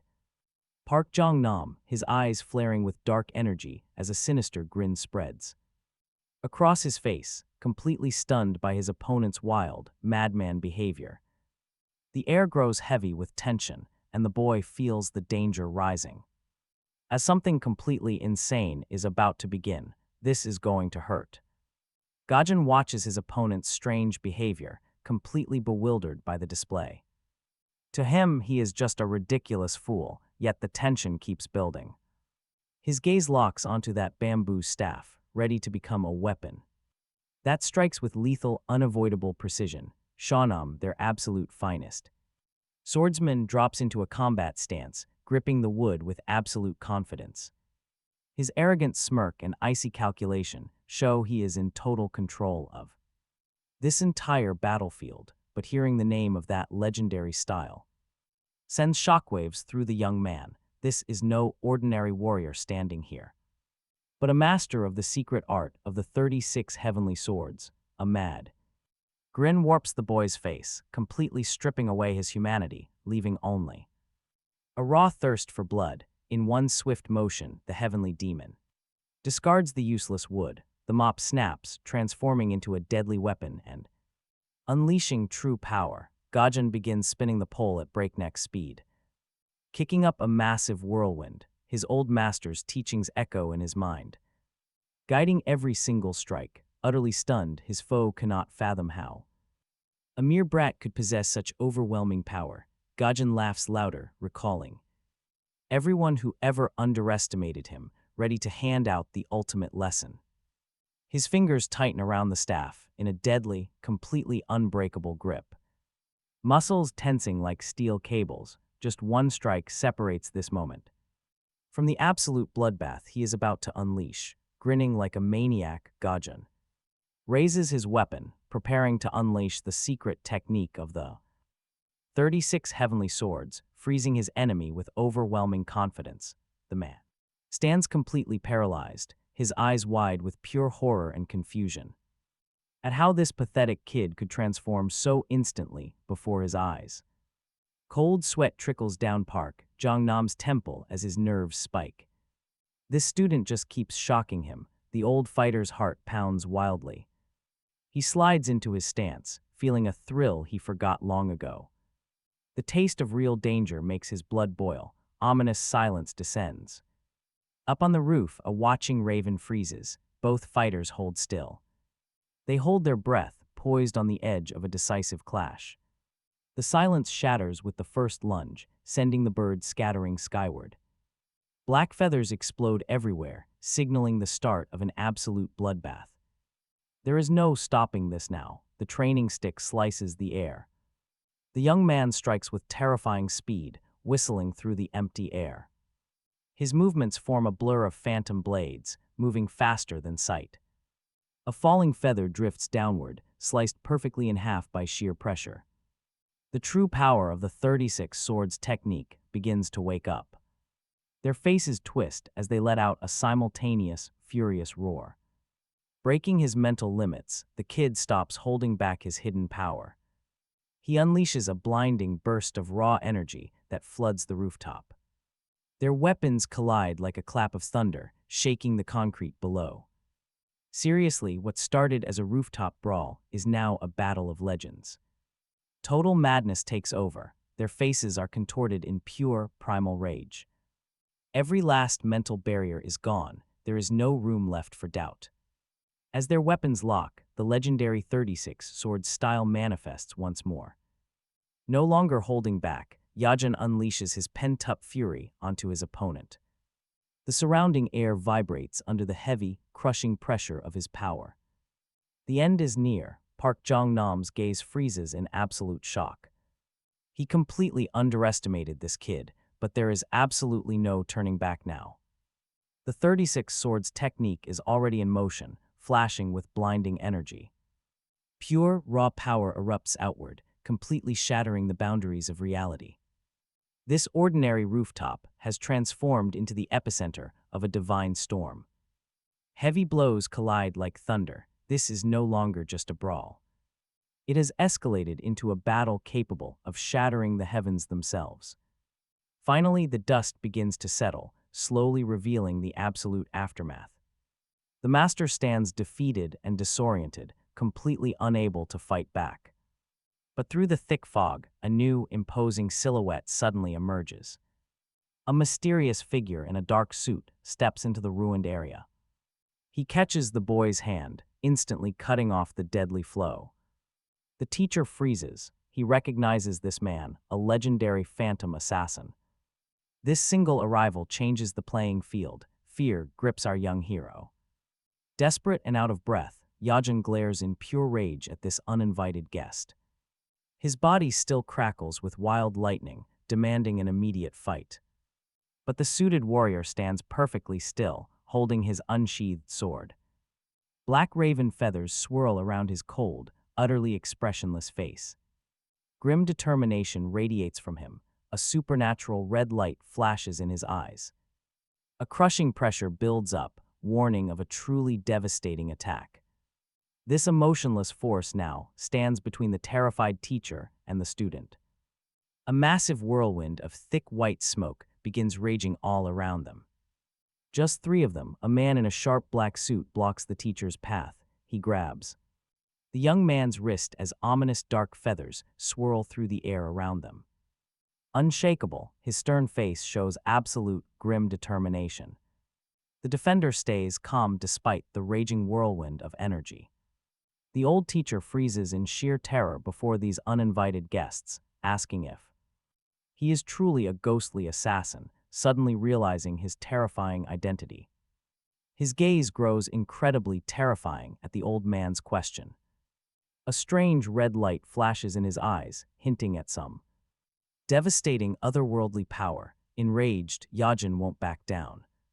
He seethes, screaming curses at the fighter in his way. He lunges straight into battle, showing absolutely zero emotion on his face. The stranger calmly blocks his arm, stopping him. He stops the attack with a swift, acrobatic leap. These lightning-fast movements catch everyone off guard. Icy calm fills his eyes. Calm and determination. He did not come here just to watch, but to mete out justice under the strict laws of Murim. Overwhelmed with rage, the young heir's face contorts with absolute fury, teeth bared. Yajin simply won't tolerate anyone standing in his path. Meanwhile, the Dark Warrior reads out his verdict, accusing everyone present of breaking the alliance's ancient laws by recklessly using martial arts for evil, a symbol of broken will. The sharp wooden shards of a shattered bamboo sword lie on the floor, proving the old rules no longer apply. Watch closely as the fighter's eyes flare with an ominous crimson light, signaling the awakening of a dark, otherworldly power that will utterly crush anyone who dares to break the law. Shock and deep fury contort the young heir's face. He cannot believe his ears, hearing about some sacred sanctity. That word mockingly denies his reality. This world has surely gone mad. Clutching his head in pure disbelief, he wonders since when common thugs started calling themselves noble masters of martial arts, the ghostly assassins. Silence weighs heavier than any direct threat. His conviction in his righteousness is absolute. Pure rage clouds his vision now. The fighter in black accuses his rival of the ultimate sin, striking down an ordinary civilian. Shock quickly turns to boiling anger. Yajin looks back at his battered teacher. Could this old scoundrel really be an innocent victim? To the arrogant alliance, pointing his finger straight at Park Jongnam, the heir asks if he looks like an ordinary person, a cry of despair. And fury bursts out. Yajin has no intention of accepting these absurd and crooked rules. Let's be real, the standards of this world are rotten to the core.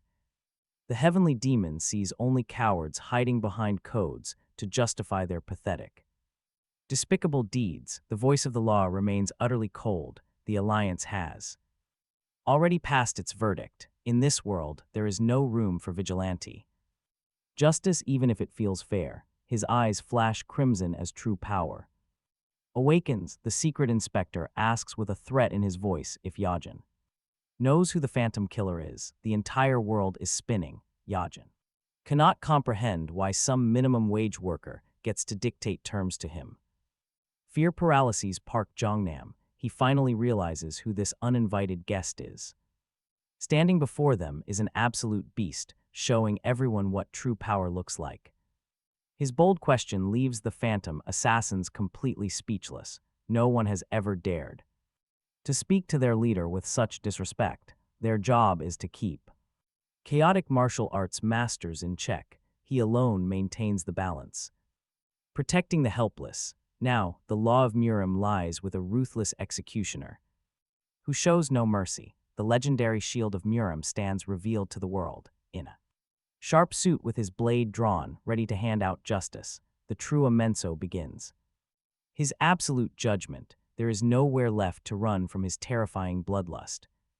He does not care about defense, only sheer, crushing power. Rage boils inside. Fake righteousness disgusts him. With just a single, devastating strike from his hand, all their lies will shatter. It is finally time to end this ridiculous farce. Pure terror for his reckless student completely paralyzes Park Jongnam. Realizing his mistake, he begs, but an enforcer above personal grudges now stands Before them, the inspector's cold, steely gaze completely crushes their spirits. A dark shadow looms over the old master. Desperately, he claims that no weapons were drawn on this roof, but the Alliance enforcer is not buying it, stating they will judge for themselves. Still, the old teacher begs for a simple pass, but duty always comes first. The phantom assassin knows zero mercy when the peace is threatened. There is no talking him down. This guardian of order will never make a dirty deal. His blunt refusal rings out like a final death sentence. The real trial has begun, and someone is about to pay. Terrified Park Jong-nam screams out his ties to the boy, desperately trying to save. The situation, tension on this roof, is crazy. Everyone is frozen in place, waiting for the inevitable hammer to fall. Horrified by his master's lie, Jijin opens his mouth, but a brutal strike shuts him up instantly. The assassin tightens his grip on his heavy blade. Cold steel is ready for blood. Right now, the enforcer's gaze is filled with contempt. He is disgusted that a worthless nobody would dare to train a disciple. He crushes any further protests. Instantly, the old man chokes on his own words, desperately trying to lie to him.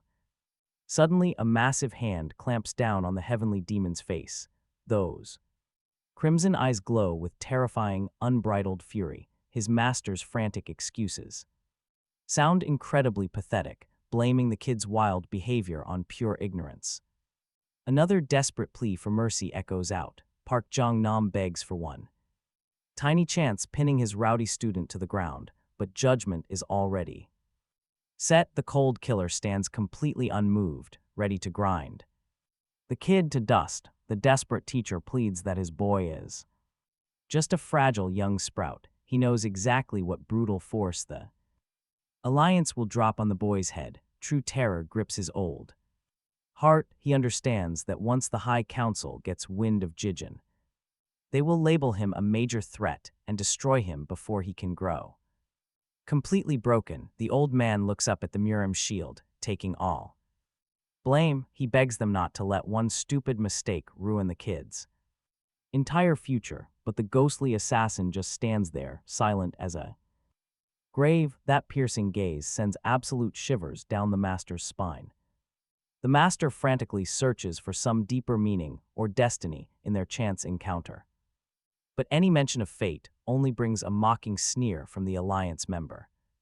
He stands his ground, brushing off their excuses as nothing but pathetic superstitions. It is just a weak attempt to avoid giving him a real answer. Sweat drips down the master's face as he realizes his words are useless. The heavy tension in the air signals that a brutal execution is coming. With a swift motion, the ghostly assassin slides his blade behind his back. The threatening gesture looks completely final, making the terrified teacher freeze in place. He knows the death sentence has already been handed down in total silence.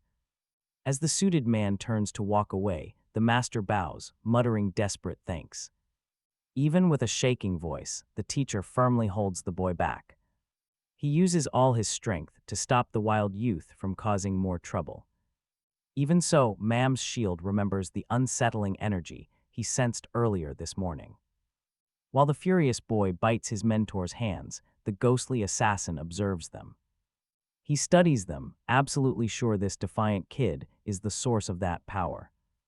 That terrifying energy belongs to this wild boy, and the Alliance member knows it. He shoots them a freezing glare, his harsh words sounding like a final verdict. He will never offer a second chance to anyone who dares oppose him. Terrified, Park Jong-nam realizes how dangerously close they are to being killed. He scrambles to find the right words to calm down the monstrously strong warrior. Bowing low, the mentor stammers out words of thanks with a shaking voice. He will accept any humiliation just to prevent a horrific, bloody massacre right here. While the master begs for forgiveness, the assassin suddenly vanishes. Talk about insane speed, he leaves nothing but swirling dust in his wake. The master locks his student in a tight death grip, holding on desperately. He knows that even a single wrong move means immediate death for them both. But the stubborn youngster refuses to back down, still boiling with intense rage. He viciously sinks his teeth into his mentor's arm, completely blind to the danger. The boy has no idea, they just stared directly into a deadly abyss. Completely drained and utterly shocked, the master drops powerlessly onto the wooden floor. His exhausted mind desperately tries to process the monstrous strength they just encountered. Staring blankly at the sky, the heavy-breathing mentor lies on his back with a realization. Honestly, this reckless brat right next to him holds power that could change everything. Left completely alone on the rooftop, the two of them can finally catch their breaths. The silence feels incredibly heavy, as both know this is just the beginning. A massive storm is coming, and the rising tension has finally reached its peak. The young heavenly demon looks up, ready to ask the master his burning question. The mentor patiently explains to his student that using unrestricted martial arts is forbidden. This world outlaws unchecked martial arts, but Gyujin only looks back in utter confusion. The furious young heir cannot understand why anyone would limit his absolute power. In his original world, the mighty demonic cult never answered to anyone. Holding his throbbing head, Park Jongnam desperately tries to get through to him. He explains that times have changed, and raw power alone does not run things anymore. But the stubborn youth refuses to listen, leaving them both completely stuck in silence. The boy finds this world bizarre, while his teacher is stunned by his defiance. Gajan acts foolish, completely ignoring his words while tossing out insults. He drops coarse language, stinging the teacher with pure insolence. Zhang Nam struggles to contain his irritation at this informal disrespect. The kid treats him like an equal. Suddenly, things hit a dead end. Gajan falls backward onto the roof, screaming in rage about how unfair this is. Once again, his own power was turned against him. He pants heavily. The teacher decides to end the useless bickering. Sighing, he looks up. Staring at the clouds, he realizes talking to this teenager is a total waste of time. Lying on his back, the student stares at the endless blue sky above. A realization hits him. This world is strange, and he has a purpose here. The silence on the roof is suffocating. Honestly, you can feel the tension mounting. A storm is brewing, and the pressure is rising fast, hands behind his head. The defiant young man just lies on the grass, wearing a confident smirk. If actual martial arts masters exist here, then the demon cult must too. The former heavenly demon forces himself up, peeling his body off the ground. He leaps up suddenly, his muscles still carry the weight of his past life. But this new era demands speed, pivoting his head toward his teacher. Gajan freezes. He wants to ask about the demon cult, but the spot is empty. The man is gone. Only the creak of a heavy metal door breaks the silence. Park Jong-nam is ready to walk away, completely done with this useless argument. Suddenly, the teacher pauses, hanging right off the very edge of the roof. Gajan pops up, screaming wildly to grab the indifferent man's attention. Adjusting his collar, the teacher calmly reminds him of his skipping habit. Sure, he can skip, but Jong-nam has actual classes to teach right now. School duties easily top this pointless debate. Gajan's glare stays ice cold. He hangs upside down, absolutely seething, as the teacher calmly gives advice. Gajan should just get back to class. That dismissive tone triggers absolute fury. His face contorts in a scream, rejecting the idea of some boring lesson. How could algebra matter when this insane situation is happening? Scratching his head, the teacher knows teenagers blow everything out of proportion. But his own adult priorities are set. Absolute determination fills his eyes. To a legendary heavenly demon, high school is just a boring joke. Yet in this modern era, even dull rules carry a strange weight. Waving lazily, the teacher walks away, leaving the screaming boy dangling there. Duty calls him back. A sudden, desperate cry echoes across the roof. Gajan clings to the ledge with failing strength, staring in pure disbelief. Is this man really going to walk away and leave him hanging? His knuckles are white, clamping down hard. The metal railing is freezing. It is incredibly slippery. Below him lies a drop and total powerlessness. Gritting his teeth in panic, Gajan tries to process this sheer absurdity. His life hangs by a literal thread, yet his opponent remains totally unfazed.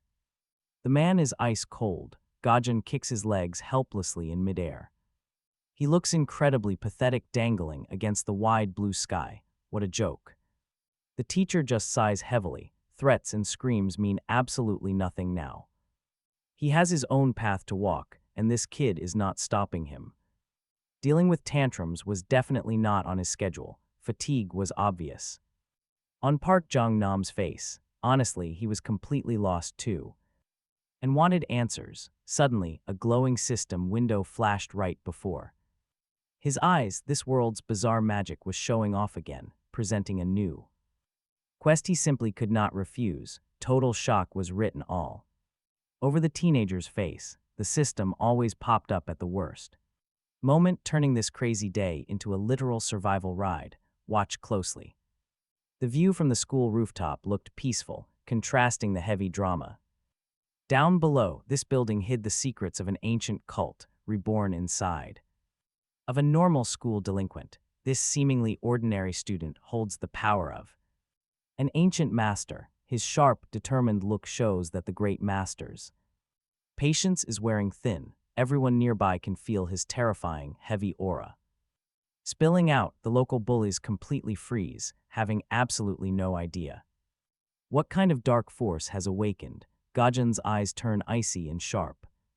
The demonic energy of the legendary cult starts pulsing through his veins, ready to explode at any second. His classmates keep whispering about this loner's bizarre new attitude. None of them understand that the weak kid standing there is completely different, but a monster who could easily crush an army alone. The heavenly demon was incredibly bored staring at the classroom. Suddenly, this ordinary student life felt like nothing but a silly game with zero real excitement or actual fights. He was surrounded by dull faces and annoying noise, just pure boredom.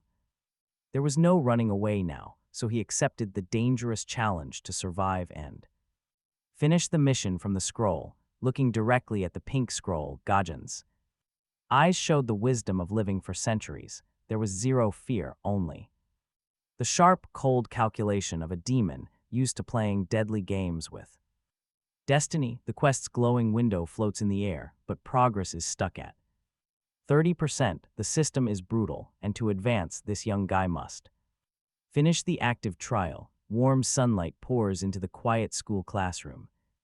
The peaceful, cozy vibe feels totally wrong, because his true self does not want peace. He only craves blood in battle. Right now, though, he is fast asleep at his desk, literally drooling. Who would ever guess that beneath this goofy, sleepy student mask lies a terrifying powerhouse, aggressively waving a wooden pointer. The angry teacher tries to wake up the lazy kid who slept through the entire lesson. "Wake up, Park Jong-nam," he shouts, slamming his hand hard onto the desk. The loud crash echoes loudly, instantly shattering his peaceful nap.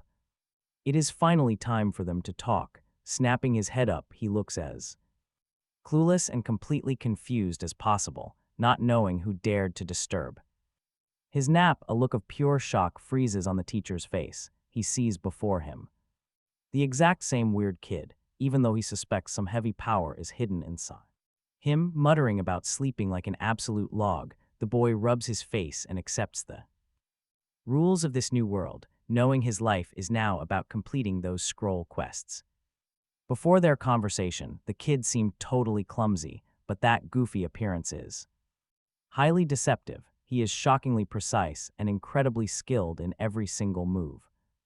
Looking highly concerned, Park Jong-nam's voice sounds incredibly serious as he tries to get through to the kid, who just freezes up, completely lost in his thoughts. Yo-jin has finally managed to sort out his chaotic feelings, yet a strange sense of detachment in this unfamiliar body refuses to leave him.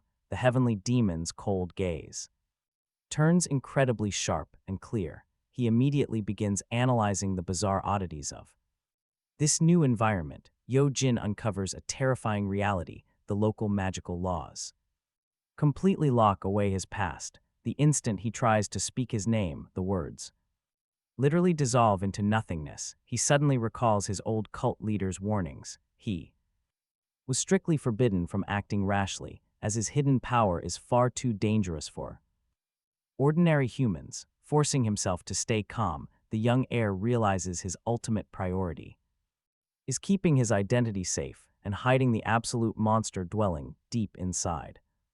Standing directly over the teenager, the teacher makes no effort to conceal his growing annoyance. To him, the boy at the desk is just the same lazy slacker who constantly daydreams and ignores everything he is told. An incredibly sharp, angry shout snaps the teenager back to reality. He quickly puts on his goofy, clumsy mask, trying to play the part of a clueless kid. In a flash, Yo-jin drops straight to the ground, faking agonizing pain. It is a brilliant trick to avoid any awkward questions and buy himself some precious time, rolling around on the floor and groaning nonsensically. The disguised heavenly demon claims his memories have been completely wiped out by a sudden injury. The teacher stands there absolutely speechless, witnessing his lazy student dramatically collapse like a dying man, leaves him completely shocked and utterly dumbfounded by the pure absurdity of it all. Acting like a seasoned professional, the young heir peeks through his fingers, carefully watching the teacher's shocked expression. As he continues, sprawled on the floor in a ridiculous pose, Yo-jin fakes a life-threatening trauma. Suddenly shifting his weight, the student struggles to stand up while babbling goofy apologies. Every single movement screams fake, but it blends into his clueless persona flawlessly. Nervously rubbing his palms together, the young man fights to conceal a wicked grin. His scheme to trick this gullible teacher is working beautifully. The clueless teacher has already swallowed the bait, feigning sheer horror and fake confusion. The boy waits anxiously to see if his instructor actually buys this absurd amnesia tale, nodding eagerly. The teacher is totally hooked by the performance, completely oblivious that a ruthless, calculating beast is hiding behind that foolish facade. With all the excitement of a hardcore comic nerd, the teacher starts talking about classic webtoon tropes. In his eyes, this entire bizarre situation is a legendary tale of a hero's slow awakening. Gripped by a sudden duty, the mentor solemnly promises his full support with an incredibly serious face. Staring at Park Jongnam, Yo-jin can barely hold in his laughter, while his inner thoughts overflow with sarcasm. This idiot is proving to be way more gullible than he ever anticipated. Putting on a totally clueless expression, Yo-jin casually asks an absurd question about his former cult. The instructor freezes in sheer shock, utterly baffled if the kid is playing or has completely lost his marbles from terror, staring at his student with absolute suspicion. A sudden thought strikes him. This new generation of kids is completely out of their minds. Realizing he spoke without thinking, Yo-jin curses himself. His sudden attempt to pry for information about this world's secret martial arts society was incredibly clumsy and stupid. Slowly parting his lips, the teacher prepares to give a brutally honest explanation. The heavy tension in the silence grew heavy as Yajin held his breath, anticipating a major revelation. Staring at his mentor's face, the boy tried to spot a lie. He looked for any hint of deceit, his eyes glowing as the man chose his words. The heavenly demon's gaze turned incredibly sharp and focused, missing absolutely nothing. He refused to miss a single detail, while sweat formed on his forehead. His heart began to race as their conversation touched on forbidden topics. The final answer came sharp and clear, hitting like the swift strike of a sword. In an instant, the world seemed to freeze and lose all its color. Shock washed over Yajin. He never expected this legendary organization to be gone. The great ancient cult had been completely erased from history, ruining his plans. With his master plans in grave danger, Yajin desperately tried to act natural. He quickly spun a random excuse, hoping his mentor would buy it. Suddenly, the sharp echo of heavy footsteps rang down the empty hallway. Yajin froze, feeling the sudden tension rise as the door swung open. A smiling girl appeared in the doorway, calling out to him cheerfully. She genuinely believed he had stayed behind after class just for her. Stunned, Yajin frantically searched through the fragments of his memories. Her face looked incredibly familiar, but he simply couldn't remember her name. He racked his brain until a sudden flash of insight hit him. The memory of the school infirmary surfaced, and the puzzle came together. Meanwhile, the girl politely bowed to the teacher, keeping up perfect manners. She quickly introduced herself, trying hard to mask her slight disappointment. The teacher gave a stiff smile, acting like he totally recognized her. He nodded warmly, pretending her name had been on his mind all along. But when the teacher asked if they were walking home, Kim Min-young brightened. She nodded happily, completely oblivious to how much her boldness shocked Yajin. As the teacher casually said goodbye, Yajin could barely contain his fury. Honestly, his entire evening plans were completely ruined right before our eyes. With his teacher turning to leave, Yajin knew his night was totally ruined. Wishing them luck, the teacher departed, and Yajin internally flew into a rage. Suddenly, she grabbed his arm tightly, giving him no chance to escape. In pure desperation, Yajin shouted out, trying to stop the departing teacher. He couldn't let this nightmare continue when so many unknowns lay ahead. Park Jongnam simply waved goodbye, leaving the two students alone together. Yajin watched in horror as his teacher walked off, abandoning him here. The sun slowly sank below the horizon, painting the city in gold. This quiet, peaceful sunset stood in sharp contrast to his raging soul. The two students made their way outside, stepping into the busy streets. To Yajin, the loud chatter of the crowd was just a faint hum. She walked confidently by his side, acting like their meeting was destiny. Yajin tried to convince himself that this was all just a dream. A legendary heavenly demon trapped in a world without any demonic cults. This ridiculous situation made him sigh heavily as his frustration boiled over. His neat, orderly life was crumbling, and his companion wouldn't shut up. She kept babbling on, completely oblivious to his growing annoyance. Gu Yojin freezes, casting a deeply suspicious look at Kim Min-jong. Her words only raise more questions that he has absolutely no way to answer. She spins around, instantly catching the sheer confusion on his face. Her casual question makes Gu Yojin go cold with a bad feeling. One word will break him, then she smiles and drops a bomb. She sounds so incredibly confident talking about them, living together under one roof. There is no room to argue. Gu Yojin feels his entire world grind to a halt. He just stares at her, trying to process this absolute disaster. Her words echo in his mind, leaving him completely dazed. That is it. The great heavenly demon wants to scream, completely unable to take this nonsense anymore. His new reality is a nightmare, and this weird girl is apparently. Moving in, beaming, she happily reminds him of their 3 years together. Her cheerful attitude sends a massive shiver down his spine. This is crazy. He lets out a strained, nervous laugh, trying to mask the panic. How can this complete stranger talk about his own home so naturally? Kim Min-jong cheerfully tells him to hurry up so they can head back. She is already dreaming about a warm, delicious dinner waiting at home. For her, it is just dinner. For him, a living nightmare is beginning. Wait, the mention of actual food makes him freeze right on the spot. A weird glint flashes in his eyes. Hunger is battling his common sense. Just thinking about a hot meal has him practically drooling already. Survival instincts immediately override caution, rubbing his very loud, growling stomach.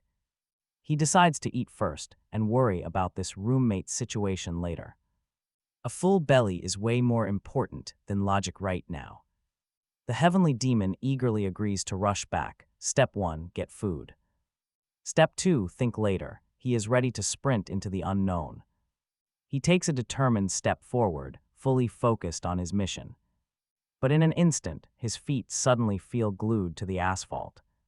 Kim Min-jong turns around, immediately sensing the abrupt shift in his demeanor. She has no idea why Gu Yojin suddenly locked up like this. Suddenly, a wave of pure anger hits him, and he grabs her hand. He grips her wrist tight, catching her completely off guard. The heavenly demon lunges forward, pulling her along with massive force. She struggles to keep her footing as he drags her into the dark alley. Desperately protesting, she screams that they are going the wrong way. But his face has already changed. His warm attitude is entirely gone. A terrifying blood-red light flashes deep within his eyes. Something ancient and incredibly dangerous is finally waking up. Gu Yojin stands frozen, his expression twisted in absolute fury. Sensing a hostile presence, he spits out a cold warning. He steps in front of his terrified companion, taking a defensive stance.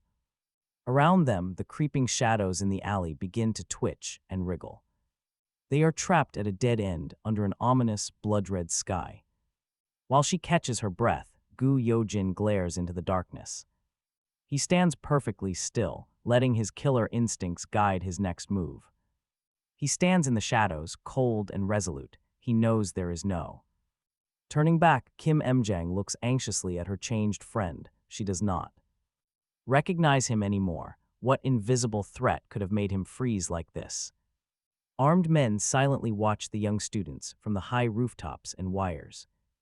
The trap is set. The pursuers have already aimed their sharp blades.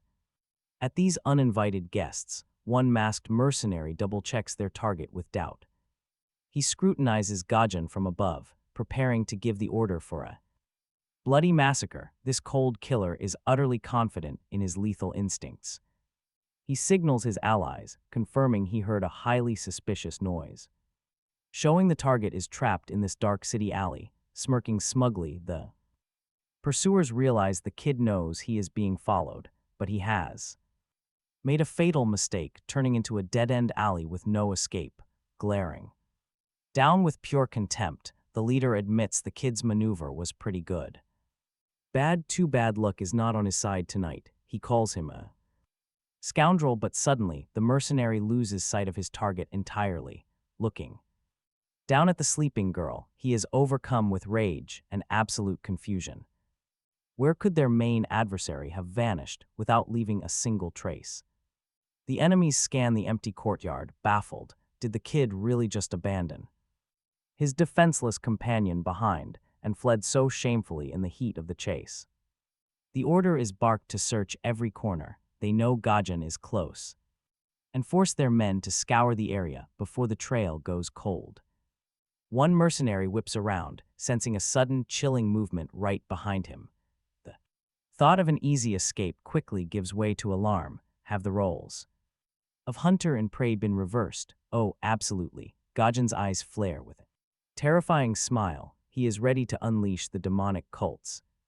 In human fury upon his pursuers, his gaze shifts, filling with otherworldly radiance. Ancient power awakens deep within his pupils, leaving his enemies with absolutely no chance for mercy. The air lunges forward sharply, and the very space around him warps under colossal pressure. The mercenaries barely have time to realize they are no longer facing an ordinary fugitive, a furious flash tears through the dark night. The raw power of the demonic cult crashes down, turning the killer's confidence into a primal, paralyzing fear of death. Frozen in shock, these seasoned executioners suddenly realize they are nothing more than helpless prey, with a mad, menacing grin.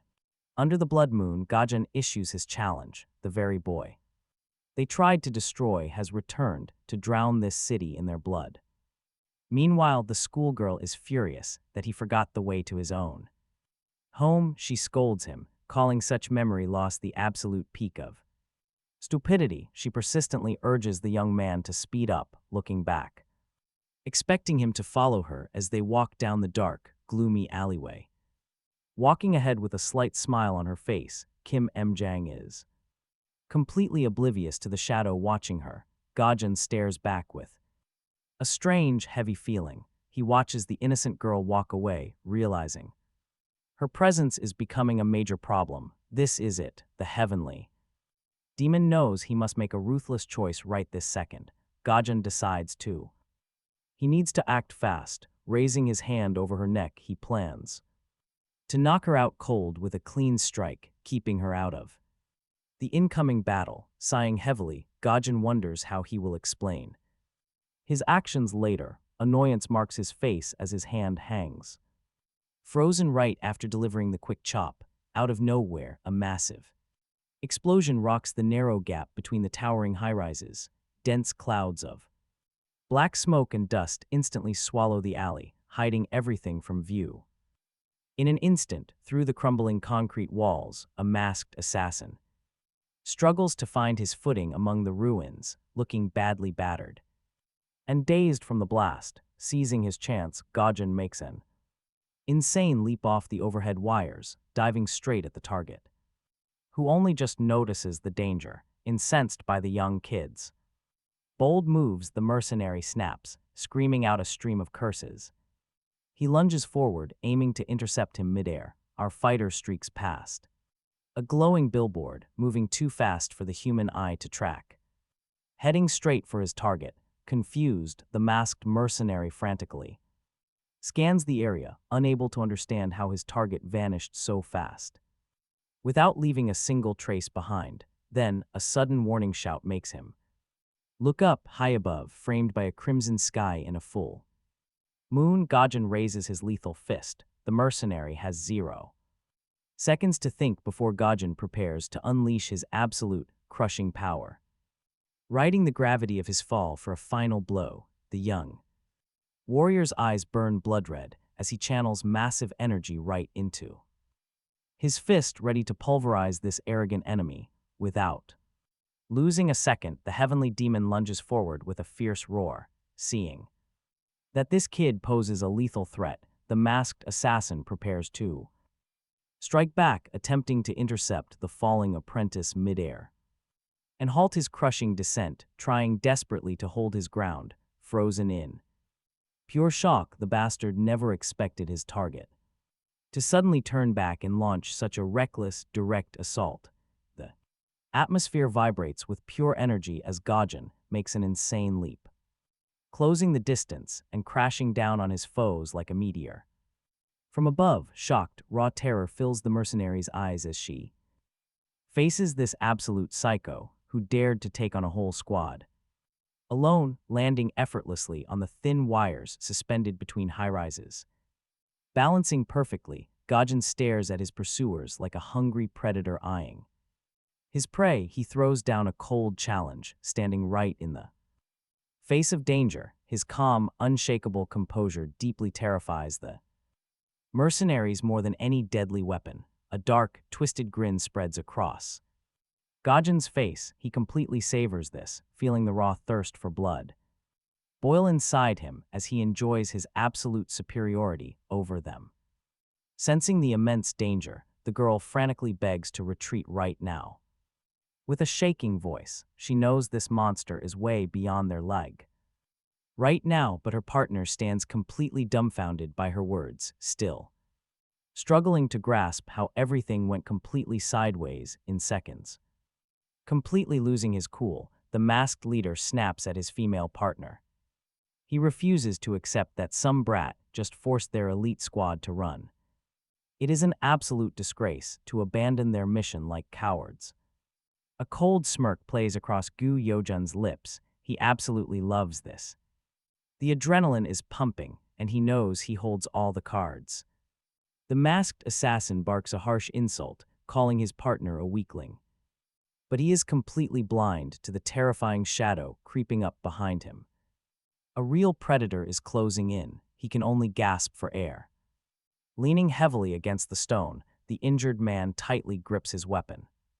His panicked teammate begs him to retreat, but he fiercely commands her to shut up. Blinded by pure fury, he has lost his mind.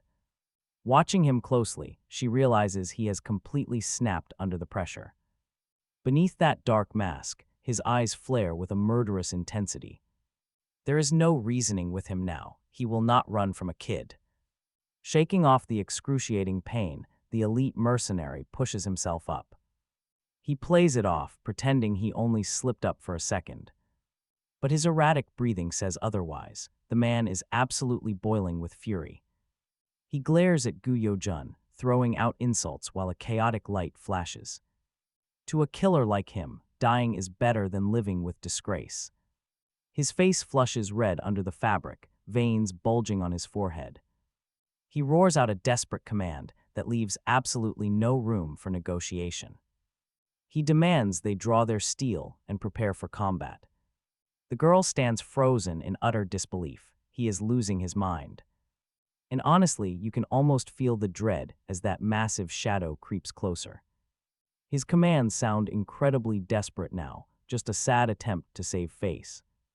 Even hidden behind a mask, his eyes betray his deep, mounting panic. He knows he completely messed up, cursing his bad luck under his breath. Suddenly, a freezing blue light ignites in his pupils, making up his mind. Gu Yo-jun is standing right there, looking completely relaxed and unbothered. He leans back under the red sky, one arm casually behind his head. The young man smiles quietly, staring down his opponents with sheer amusement. This is the true heavenly demon, showing zero fear under the bloody horizon. His voice carries a chilling silence, tossing a quiet threat into the wind. The lead mercenary is completely paralyzed. He did not expect this kind of guts. How could a teenager show this much confidence? Pure dread flashes in his soul. He realized this kid knows exactly what is going on behind the scenes. It is a dark truth even their own commander kept hidden from them. His ego takes a massive blow, but he tries to keep his composure. Meanwhile, Gu Yo-jun continues to look down on them with absolute disdain. His confidence is staggering, mocking every ounce of their training and power. Infuriated, the assassin squeezes the handle of his sword with white knuckles. This insolent child has pushed him past his breaking point. No more talk, it is time to shut this kid up forever. His sword erupts with a bright blue flame, cutting through the dark. Steeling his heart, he charges forward to end this battle with one final strike. A sharp, lightning-fast strike. Swords whistle through the air, hurtling toward their target. The assassins pour all their skill into this desperate swing, hoping that cold steel will correct their past mistake. Hidden in the dark shadows, the heavenly demon watches the battle with a mocking grin, calling it a bluff. Provoking his opponents, Gajun's eyes flare with a menacing red light as he defiantly challenges them to a fight. The assassins, their faces hidden behind masks, enraged by his audacity, decide to teach him a brutal lesson. And now the clash begins. After that bold challenge, Gajun's face instantly turns dead serious and focused. He prepares for any sudden twist, but here is the catch. Gajun's own hand refuses to obey him, and he struggles to make sense of this sudden weakness. Looking around, the apprentice realizes with pure despair the deadly trap he has stepped into.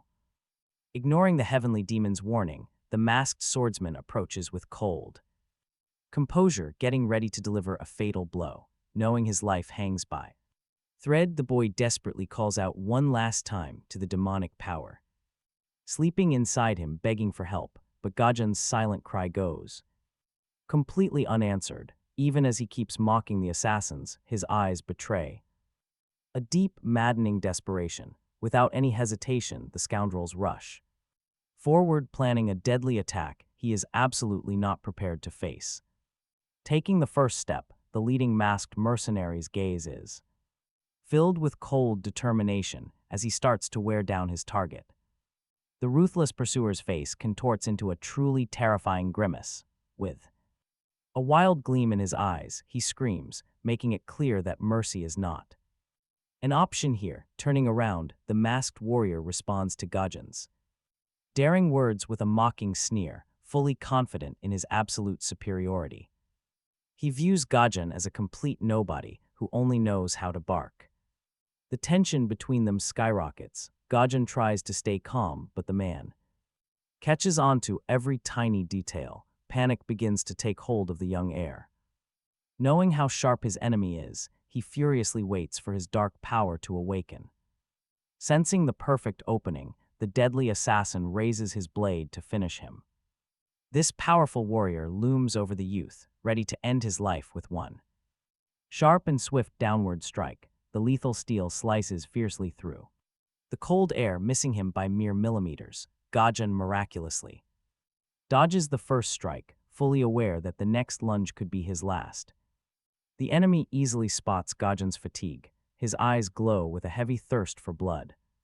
As he watches the boy's slowing reactions, getting ready to deliver a decisive, crushing blow, on a sharp signal from their leader, 3 assassins spring forward at once, completely surrounding the young man, turning the space into a deadly trap, and you can bet the leader of the attackers barks a cruel command. They must not kill their target just yet, wanting to push the apprentice to the absolute brink of death first. Before ending him, a wild battle erupts in the sky above the city, surrounded by crimson horizon, as the mercenary swings his sword mercilessly at the young man, completely ignoring the consequences, as a sharp dagger nears her throat. The girl's eyes fill with absolute confusion as she hears Gajan's ready to deliver a fatal blow. He still chooses to give them a final chance. The heavenly demon's chest blazes red as his veins bulge. Unleashing a forbidden technique, he fills his body with pure destructive power. Jayajan's massive glowing red eyes lock on, tracking her every single move through the crimson mist. This crazed killer is deaf to all plays. Ignoring the yells, he flies into a rage and strikes. Too late, a mad grin spreads across his face. Those red eyes gleam. His demonic power is set to obliterate everything in his path. Jayajan grabs the enemy's arm so hard his own veins bulge. Tense and overwhelmed by the sheer grip, the man screams out in pure agony. Beneath a massive moon in a blood-red sky, the two warriors clash fiercely. Their deadly night battle rages high above the city, blood splattering the thug's face. His wide eyes betray complete shock. He never expected this kind of fierce resistance from a mere teenager. Now, a maniacal grin spreads across Jayajan's face. The inner demon seems to absolutely love the chaos unfolding right before them. Having caught his enemies completely off guard, he is ready to end this now. Under the ominous crimson sky, the young man effortlessly makes his move. He rips the thug's arm clean off, leaving him screaming in absolute agony. Holding his bloody trophy, Jayajan mockingly scratches his own head with the severed limb. He casually remarks that scum like them only understand the language of violence. The mutilated bandit rolls on the bloodstained ground, screaming curses at the sky. But Jayajan just smiles, casually waving the severed arm right back at him. His voice is dripping with dark, twisted humor as he offers the arm back. A furious cry bursts from the leader's throat as he swears bloody vengeance. His eyes burn with pure hatred, but the heavenly demon just stands there. He mockingly pretends to listen to the dying killer's useless threats and screams. Hiding none of his sadistic joy, the young apprentice looks down with utter contempt. His eyes burn cold, but suddenly a massive surge of power hits him. But get this, those acupuncture points are now tearing him apart inside. This explosive strength is only temporary, and his body is reaching its absolute limit. Staring at his trembling, weakening arm, he knows his time is running out. He only has a few short minutes left before his body completely collapses. Surviving this brutal fight is a stretch, leaving him with only one real option. He clenches his fist tightly. This is a massive gamble with everything on the line. He is prepared to cross the boundary of death to land one final strike. A sinister grin spreads across Jayajan's face. He has absolutely no plans of dying alone, fully intending to drag his enemies to hell too. They will be his companions. With terrifying speed, the heavenly demon lunges. He moves like lightning, leaving only dust. The thugs down below do not even have time to react to his terrifying descent. Their leader is instantly pinned. Jayajan laughs maniacally as he holds him down, inviting the bastard to hell. That crazed look in his bloody red eyes sends shivers down their spines. Even seasoned killers are utterly terrified. The young man has completely surrendered to the darkness, thoroughly enjoying this long-awaited moment of triumph and revenge. Suddenly, fiery chains slice through the air with a deafening roar. Jaeyajun barely dodges the incoming attack, his eyes filled with pure confusion. The leader gasps for breath, clutching the heavy chains in pure terror. Inside his panicked mind, only one question matters: is everyone still alive? Looking up at him with wide, terrified eyes, the girl begs him to run away. They stand absolutely zero chance against this monster, making his rage boil. Hearing the desperate plea to run makes him furious, but then he becomes the target. Suddenly, a blood-red sky blinds him. The mercenary is completely frozen in fear. He lets out a raw, utterly desperate scream, completely consumed by primal fear of this enemy. Rage clouds Jaeyajun's eyes as hellish flames erupt, burning everything in sight. Those pathetic mercenaries do not even matter now. Now watch how the story suddenly shifts to a quiet, ordinary school. Its modest, simple facade reveals nothing, but first impressions are highly deceiving. Behind these quiet walls lies a special, elite academy in the world of martial arts. Only young talents from the most powerful, elite families study here. But even among all this wealth and prestige, she somehow found a spot. The ultimate exception, a girl from a completely nameless family who made it in. Selected only for her incredible talent, she received a scholarship. Carrying timid hope, she entered this highly exclusive world. At first, she truly believed this was a highly respectable school where honor actually reigned. But her real life inside these walls turned out to be no fairy tale. Chivalry and respect, forget about it, those concepts were long dead here. Now physical strength and absolute domination ruled the halls, which she quickly felt firsthand. Lying helpless on the cold floor, she realized how wrong she was. She thought strength meant martial arts, but real power belonged only to status and influence. Without family political influence, she was just a helpless pawn in their game. It took her less than half a day to realize just how insignificant she truly was. Her bright, promising future shattered completely against their brutal, unforgiving hierarchy. To all of her peers, she was just an unwelcome outsider with zero rights. She arrived at her desk to find spilled milk and disgusting insults instead. To survive this hostile place, she had to act completely invisible. She forced herself to stay quiet, follow their rules, and pretend she did not exist. Day by day, she learned to read their moods from the smallest gestures. She learned to predict danger before it even struck. That constant terror made her intuition incredibly sharp, turning her gaze into a razor-sharp blade. Those brutal years of fear taught her to detect danger before it fully manifested. Finally, her years of torment were over. Graduation caps flew into the sky like captive birds escaping their cages. But to her, the smiles of her classmates looked like cheap, fake masks. They celebrated elite colleges, leaving her completely numb. That day felt heavy, carrying a premonition of inevitable change. Her entire past life crumbled away completely, like dry leaves scattered by a harsh wind. A sudden cold voice shattered her thoughts, bringing back vivid memories. That meeting with the team leader changed everything. To him, Yusun was a tool. She joined the notorious Dark Division, a place where morality yields to cold results. This unit was built solely to handle the absolute dirtiest jobs. It was a brutal system where everyone strictly knew their exact place. Being at the very bottom of Squad 7 cost this poor girl everything. Lying on the freezing floor after another brutal ordeal, she thought of her school days, her fist clenched, not from high ideals, but because Yusun knew the true price of survival, remembering the bitter taste of poverty all too well. She would never let anyone look down on her again, her mask hiding her face. Behind it, her eyes were filled with icy calm, having chosen this dangerous work. Because it paid a fortune, for a completely ordinary girl with zero special talents.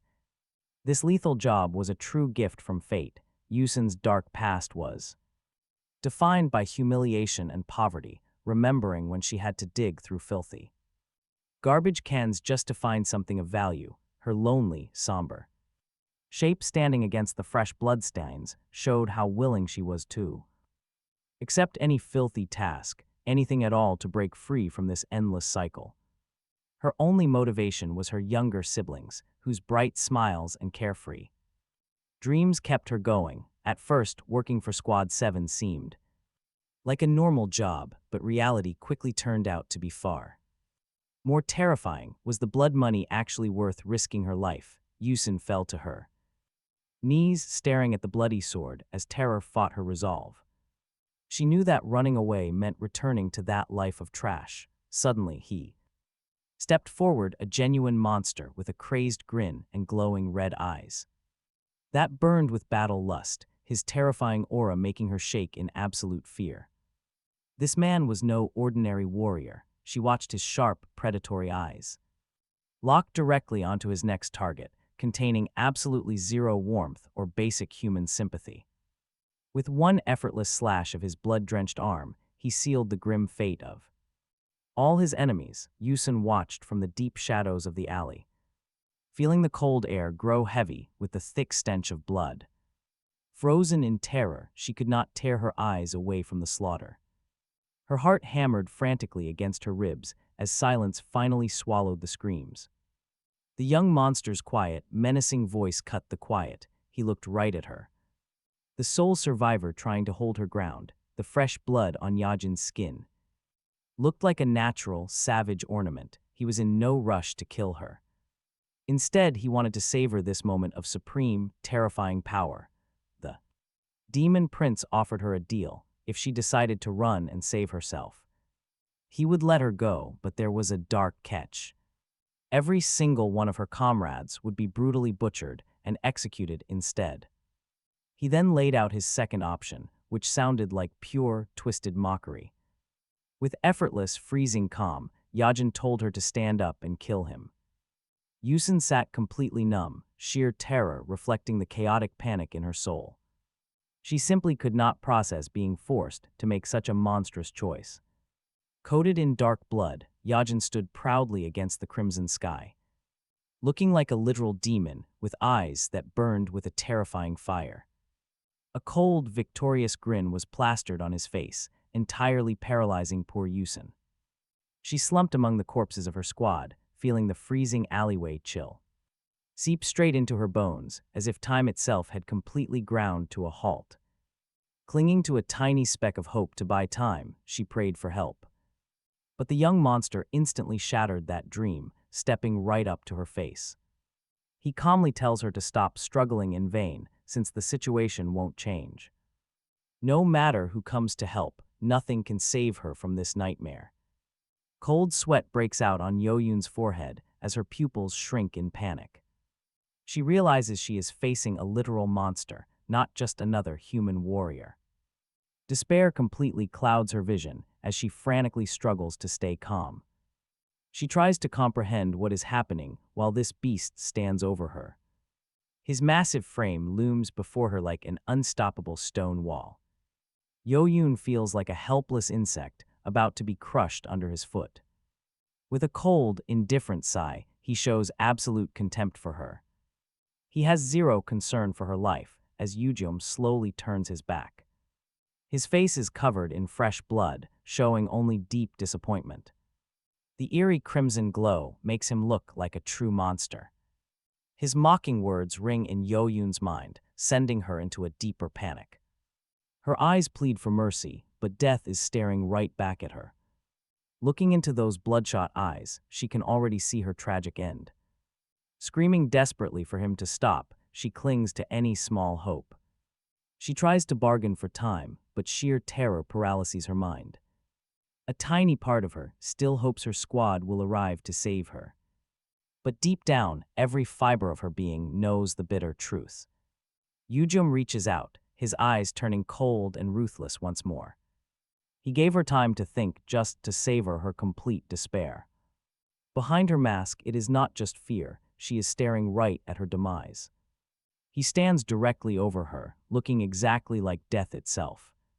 Two crimson glowing eyes pierce through Yo-yoon in the pitch black. That gaze, dripping with bloodlust and fury, shatters her will completely. Terror consumes her entirely while the seconds drag on like hours. Staring into that bottomless void, she knows her end is near. In a moment of pure panic, she makes one last move. She backs away and raises her hand, shouting out in despair. She yells that she will accept the third choice, begging for a chance. Yoo-jung freezes, his bloodied face showing real surprise at her words. He never expected such a pathetic reaction from a proud warrior. Yo-yoon desperately looks for any escape as her mind races fast. She rapidly calculates her survival chances under his heavy gaze. Yoo-jung calmly dissects her panic, his voice sounding like an executioner. Honestly, the sheer disrespect in his eyes right now is absolutely wild. His silence alone makes it clear there is no way out. Yo-yoon holds her breath, watching his every move in the dark. She can feel his killer instinct pressing down on her. Deep down, Yo-yoon knows she is completely trapped as he prepares to strike. She is clutching at straws, desperately trying to buy more time. Looking back, she realizes their greatest mistake was misjudging this man. They never realized how deadly this quiet warrior would actually be. His wild, unpredictable movements were driven by raw animal instinct. Yo-yoon realizes that his savage fighting style is what makes him unstoppable. Their brutal martial arts style caught them completely off guard.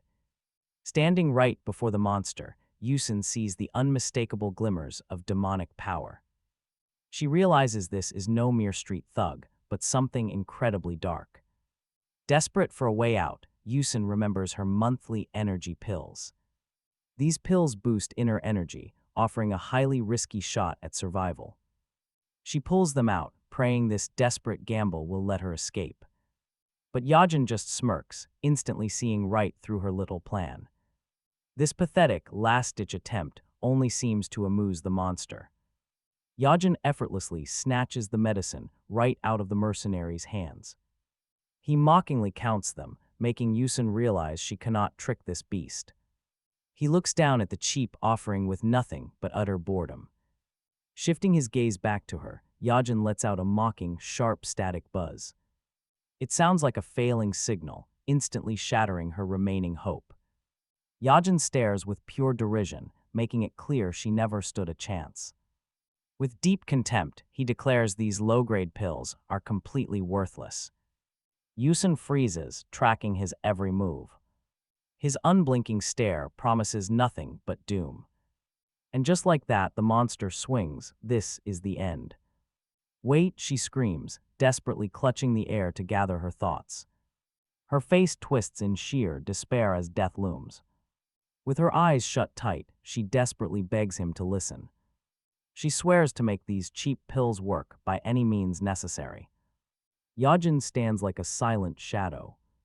His blood-soaked collar shows the brutal struggle. All her pleas shatter against his heavy silence. Bowing lower, Yusun begs as her voice breaks with terror. She promises to fetch him anything in the world if he will just speak. Standing before her young master, she presents the box with deep respect. She formally presents the medicine, pledging her absolute loyalty to the end. But deep down, the female mercenary is drowning in despair. She knows this desperate offer is completely ridiculous. It is just empty babble born of pure panic. Absolute panic completely overwhelms the mind of this sole, surviving mercenary. If these low-grade pills fail, then everything is truly lost. Yusun turns away, unable to bear the crushing tension. How could a mere mercenary ever lay hands on such precious medicine?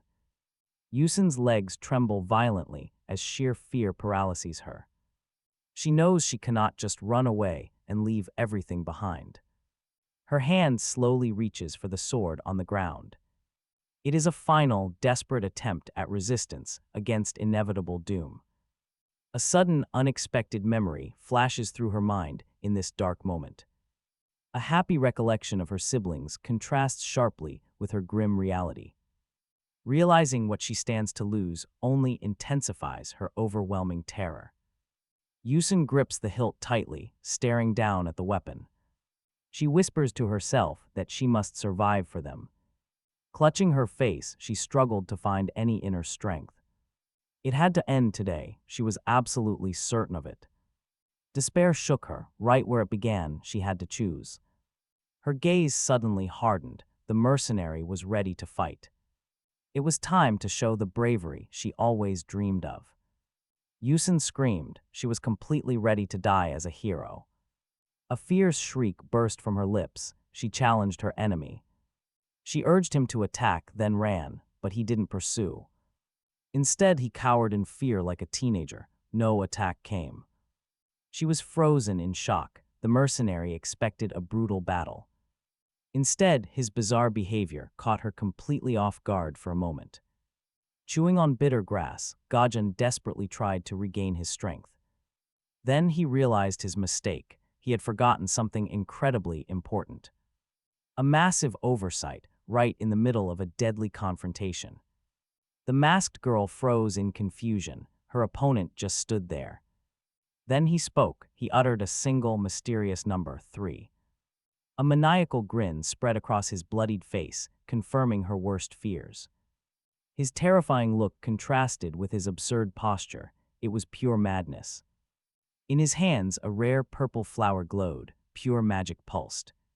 He cursed himself for almost losing such a precious, powerful artifact. Suddenly, the apprentice turned to leave, tossing out bizarre parting words. She was stunned. She prepared for death, yet he acted normal. Like a simple passerby, her gaze remained locked on the boy. Her intuition screamed that he wasn't lying. That made her heart race. Hoisting the sleeping girl onto his back, the sky demon prepared to go. He cheerfully announced his departure, leaving the battlefield in a flash. It was absurd. The young man casually walked away with his prize. He even reminded her of an earlier promise. It was chilling. His total lack of fear petrified the huntress. She was frozen solid. Yun's fighting spirit crumbled completely. She had prepared herself for blood. Instead, she got ordinary, boring behavior. He didn't even care. Gajan turned and walked away, taking Kim Emjong along with him. Stunned, she called out to ask a question. She couldn't believe it. Wait, is this legendary buildup really ending over a total misunderstanding? His short reply confirmed her deepest fears. It meant nothing to him. This wasn't a battle. It was just a minor delay on his journey. A fleeting moment, barely worth his attention. Then his voice turned icy. His warning about being followed felt like a swift death sentence. All her confusion vanished, instantly replaced by pure, paralyzing terror. His parting words cut through the silence, promising death next time. Horror filled her eyes. She had been standing on the edge. A massive gap in power. Humiliated, the huntress bowed deeply. Her absolute terror transformed into profound respect for her new master. Without looking back, Gajan grabbed his sleeping cargo and vanished. He disappeared into the dark, leaving the quiet city behind. After their brutal skirmish under the heavy clouds, sharp footsteps echo nearby. Cutting through the silence, Gyajin pushes off confidently from the cold. Hard concrete, he won't waste a single second while the eyes of any onlookers are still turned away, even with a bloodied shoulder and a heavy load on his back. Gyajin moves forward with an icy, calculating gaze. Planning a safe escape far from this dangerous place, slipping into shadows. He scans their surroundings. Despite his painful injury, he stays remarkably calm. While his companion struggles to comprehend his overwhelming strength, squinting, Gyajin peers deep into the pitch-black alleys, finding their next safe house. Is now absolutely critical. Then, a massive gate marked Tang Yunfeng appears. Before them, signaling a brand new chapter in their lives, the anxious girl. Whispers for the sky demon to quiet down. Visibly exhausted, he nods. Trying not to draw attention, but wait, there is blood.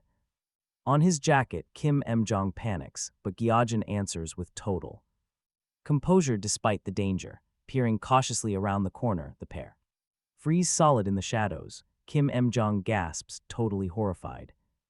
Gyojin silently assesses the threat, pushing Yajin forward into the dim hallway. He mutters for the beauty to stop pressuring him since he is utterly exhausted and trying to keep his cool. Suddenly, a dark shadow looms ahead, watching them intently. Talk about a worst-case scenario, the pair freeze in pure terror at the doorway. Kim Em-jong shrieks upon seeing the figure waiting inside the house this entire time, her heart dropping instantly to her stomach. She presses herself tightly against the wall in complete panic, barely choking back a scream.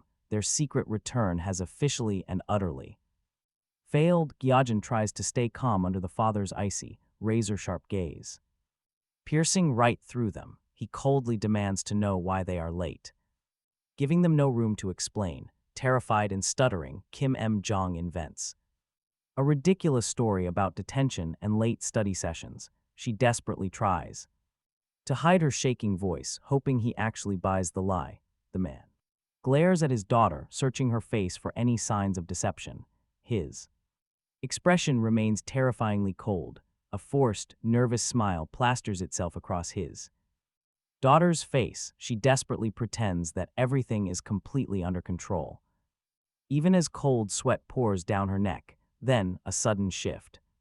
Anger turns to joy. The father happily jumps up, bragging about dinner he has prepared. Thrilled by her sudden dedication, he calls her to the table immediately. Deeply relieved, Kim Em-jong hugs the old man, calling him the absolute best. With the storm over, the father cheerfully invites Gyojin to sit down and eat before the food gets cold, but from the hallway, forced laughter echoes, masking the underlying horror of their situation.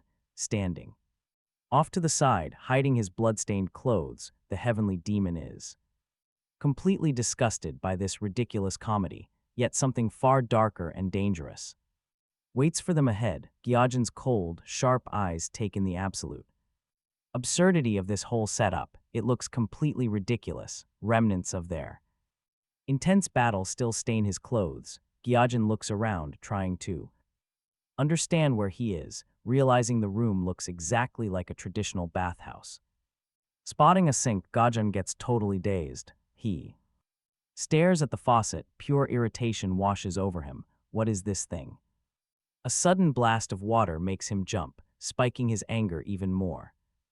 After shutting off the tap, the sky demon listens closely. Silence returns, broken only by a slow, tense dripping from the faucet. Then, out of nowhere, Gyojin catches his reflection in the bathroom mirror. Shocked by his own face, he lets out a comically dramatic yelp. He begins to study himself with intense focus, spotting unfamiliar features and a strange glint.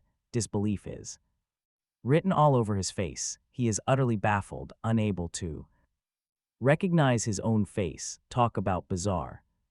He desperately tries to make sense of it, staring blankly at his reflection, his mind spinning with endless questions. Most importantly, is this really his new body? Staring hard at the glass, the heavenly demon actually decides he looks quite handsome, but this is only the beginning. Viewing this world through fresh eyes, the young man's gaze is filled with a cold, foreign resolve, while a voice inside insists that the boy's original soul is completely gone from this world.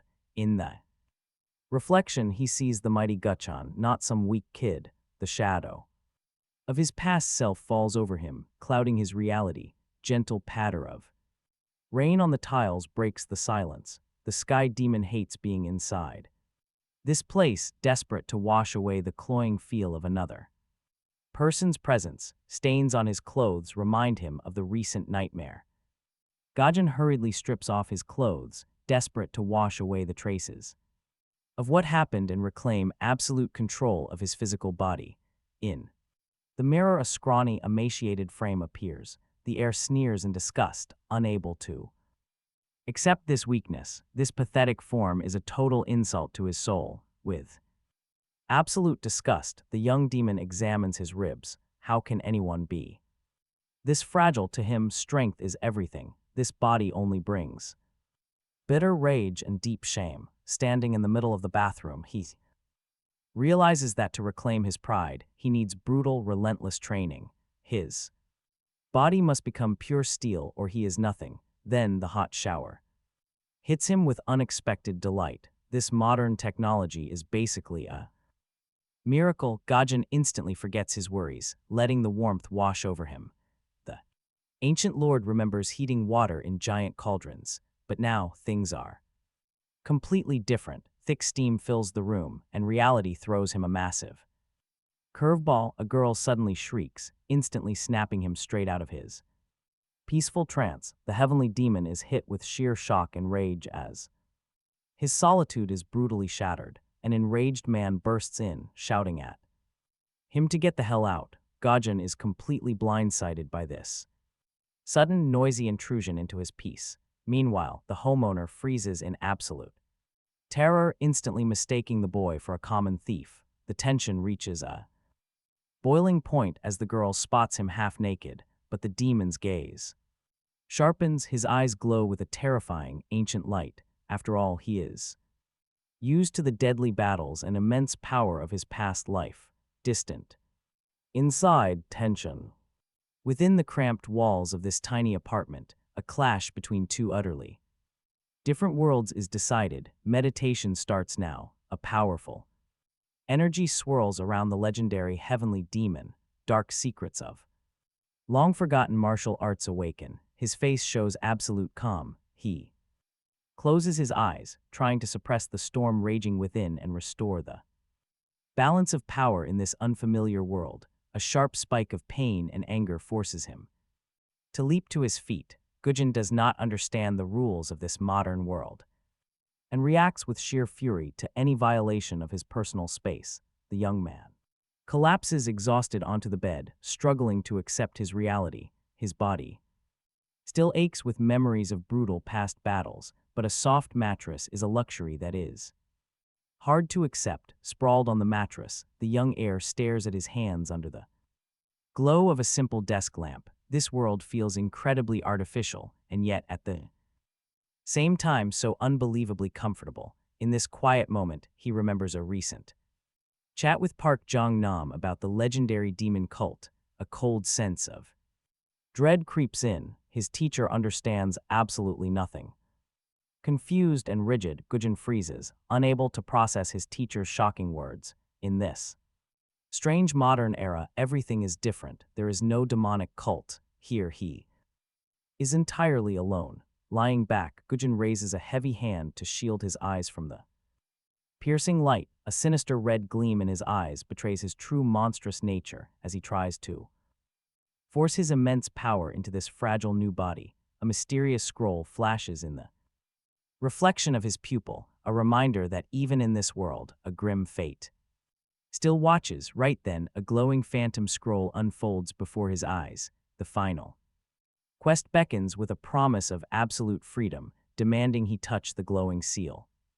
That will decide the outcome of his endless journey. This contract's terms clearly promise return home. The young heir grimly warns these unseen entities that any betrayal means instant death, for he never forgives deceit. Suddenly, violent flashes of magical energy pierce the dark skyline. A massive torrent of power surges high above the city skyscrapers, signaling big changes for this city. Now watch. Members of the Murim Alliance in formal suits swiftly leap across the rooftops. Their movements are deadly and precise, their faces grim as they sense the awakening of something truly terrifying. Watching from afar, the young girl looks around. The massive scale of this violates every protocol, making her heart race fast with a sense of dread. Lord Damro himself is summoning them, the young agent exclaims excitedly. Something massive must be coming if the great leader has decided to personally step in and handle these current events. To prepare for this grand assembly, elite defenders from all districts are abandoning their posts. Tension rises because if the deadly shadows are moving now, then this entire world will never be the same again. The excited young operative can barely contain her excitement. Word of the arrival of other elite shadows makes her heart race with joy. Meanwhile, her quiet partner remains lost in Deep thought barely listening to her highly excited babbling, while the girl keeps speculating. He feels that something far more dangerous lies behind. This meeting, a senior agent's cold order cuts short their idle chatter. Now is not the time for gossip. They must focus entirely on the mission. The sheer scale of the Lord's summons completely shocks the group, hinting at an imminent event of massive. This is crucial. The radio suddenly crackles to life with raw static. Static crackles. The leader barks at his squad to stay locked in because the boss is on the line. His legendary voice cuts right through the noise, demanding their full attention. One woman squeals out in pure, fanatical excitement. Her happy cries clash with the heavy tension. On the other end, a man studies the glitch. The signal itself is stable, meaning their communicator is broken. Lord Damro steps in. His total composure in this moment shows his terrifying, godlike power. A minor technical hiccup cannot shake his presence. She completely swoons over him, while her partner grows absolutely furious. He demands total silence, knowing they are in a highly lethal situation. Still, she keeps gushing, ignoring her partner's deep panic. She is on cloud nine. The other agents freeze. They wait. A mysterious voice breaks the silence. He tells them to relax, just a simple scouting mission. Holding her breath, she hangs on every word. The leader plays it down, but the agent knows better. Something massive is happening behind this calm facade. Outside, the neon lights of the city hide its darkest secrets. Right here in the very heart of Korea, a terrifying storm is quietly brewing under the night sky. A wicked smirk creeps onto his face. He listens closely through his earpiece, knowing his plan is working.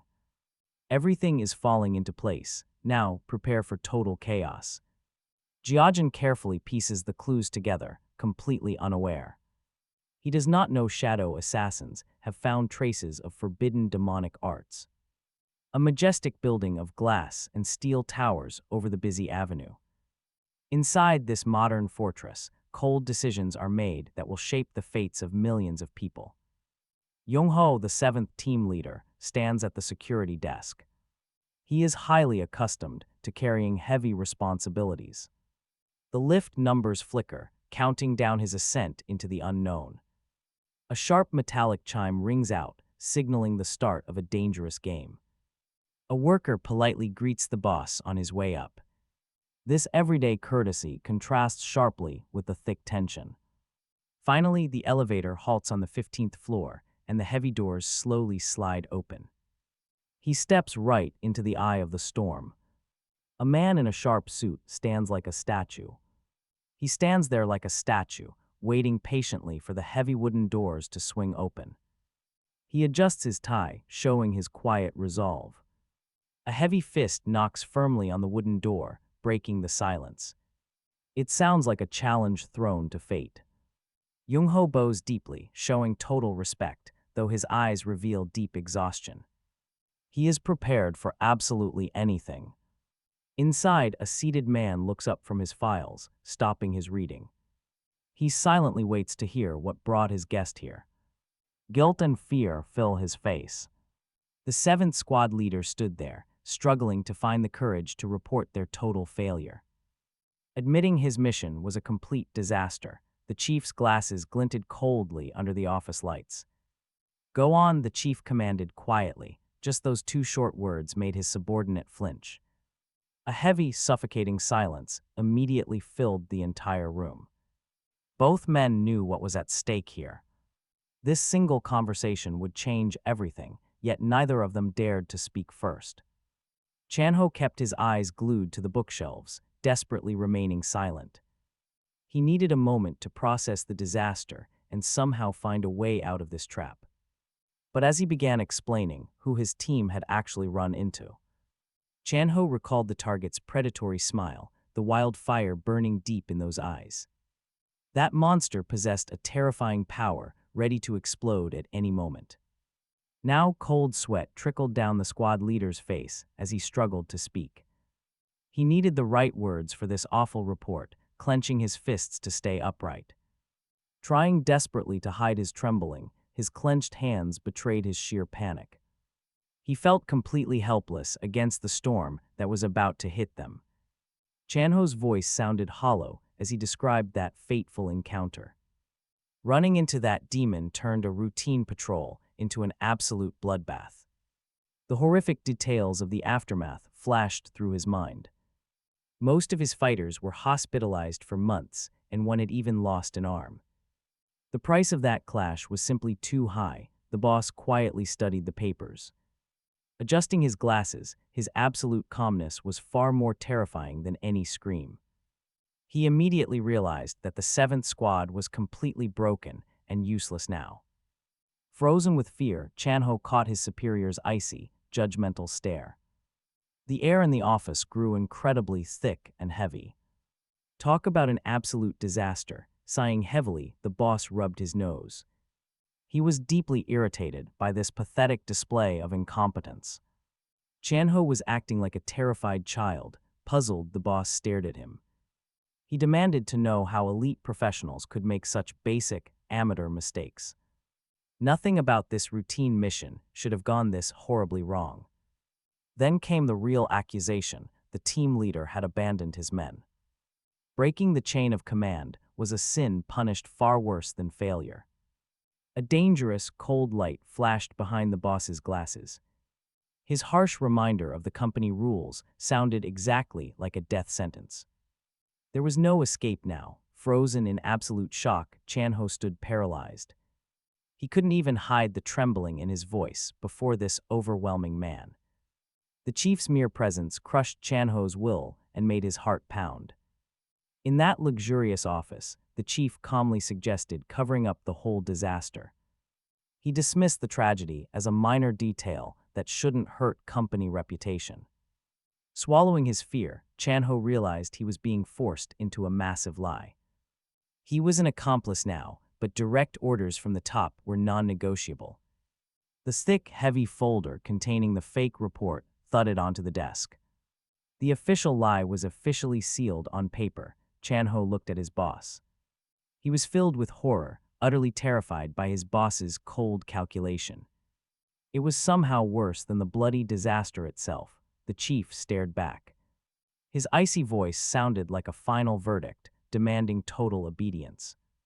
They happily throw morality aside, burying the truth just to protect their precious peace. Standing there, the man clenches his fists until his knuckles turn stark white. That realization burns him. It hurts deep down. Justice never existed here. Only pure, cold cynicism remains. To the system, they are not humans, just cheap, replaceable factory gears. A broken part gets discarded. No one cares about its life. He stands there completely motionless, lost in his own mind. He totally ignores his boss's mounting, arrogant irritation. Finally, the boss snaps. He makes a sharp gesture. Get out, he gestures. The man bows. He submits. To show his loyalty, Jung-ho remains completely aware of his lower rank. In this hierarchy, personal opinions never mattered. Cold sweat begins to bead. It drips down the face of the 7th squad leader as his dread grows. He tries to calculate the damage. Suddenly, the boss speaks very softly. His voice is smooth, but a deadly threat hides underneath. Each word crushes his mind, forcing him to freeze completely. A simple protocol question. It feels like an actual death sentence. Disposing of that body incorrectly was a fatal mistake he will not forgive. Paralyzed under that heavy, piercing gaze, Jung-ho realizes his time is up. Making any weak excuse now will only speed up his grim end. Not just his career, but his entire life. The golden formation is sacred. It is the ultimate law of the shadows, and breaking it is unforgivable. Creating that barrier requires special tools and ancient, powerful talismans. But during that fateful mission, he broke the rules completely. He skipped the protection, putting their entire secret operation at risk. How could an expert agent ignore safety? The boss stares. He looks at him like a broken machine that needs scrapping. Suddenly, he shifts. The man in glasses adopts a mocking tone, toying with his victim. And honestly, that fake kindness is way more terrifying than raw anger. There is no mercy for mistakes here. Seeing the man's shaking hands, he smirks. The boss mockingly asks the 7th squad leader why he looks so terrified. He ignores the panic, adjusting his tie to keep up the pressure. He pushes the interrogation further, demanding to know what else went wrong. Under that freezing stare, the 7th squad leader can barely breathe. Young-ho's pupils shrink with creeping terror as panic sets in. He is backed into a corner, his stuttering shows his helplessness. He is totally powerless. Suddenly, the man in glasses cuts him off. No justifications allowed. That cold, quiet indifference is far scarier than rage.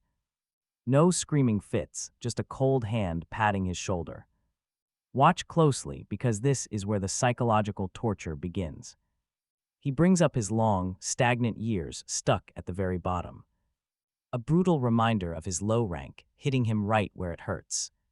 He targets his money and family with a sarcastic smile, reminding him how hard it will be to pay for tuition now.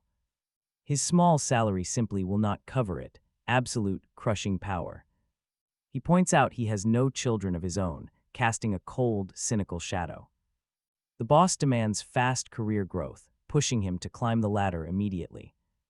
He claims that absolute obedience is the only way the 7th group leader can rise. The arrogant boss highlights their massive class divide, flexing his highborn bloodline. To a man like him, anyone without powerful connections is just a disposable tool. They do not deserve any sympathy. With a cold, mocking grin, the vile boss lets his venomous words slide out, giving his subordinate some truly brutal advice. He tells his subordinate not to take this cruel reality too personally. Then his gaze turns freezing and dominant. He demands complete silence right now, ruthlessly crushing the man's spirit under his immense corporate power. The air in the room turns completely suffocating. The team leader retreats into the shadows, unable to object. Silence highlights the massive gulf between them. On the rooftop, Chanho desperately tries to catch his breath, seeking an escape. The towering corporate skyscraper behind him feels like nothing but a prison. He yanks at his tie, completely suffocated by the brutal corporate grind. He grabs his cigarettes, hoping a familiar habit will calm his nerves. But there is only a single cigarette left waiting for him in the crumpled pack. This empty box feels exactly like his soul after that humiliating defeat. His exhausted face twists with absolute misery and deep, heavy grief. He finally realizes he is just a worthless pawn in their sickening corporate game. That harsh truth crushes him far more than any heavy workload. Suddenly, his eyes go wide with terror as a violent red haze floods his mind. The past explodes back to life, sending his heart hammering in pure panic. Suddenly, the 7th squad leader leaps to his feet inside a dark, filthy alleyway, totally lost.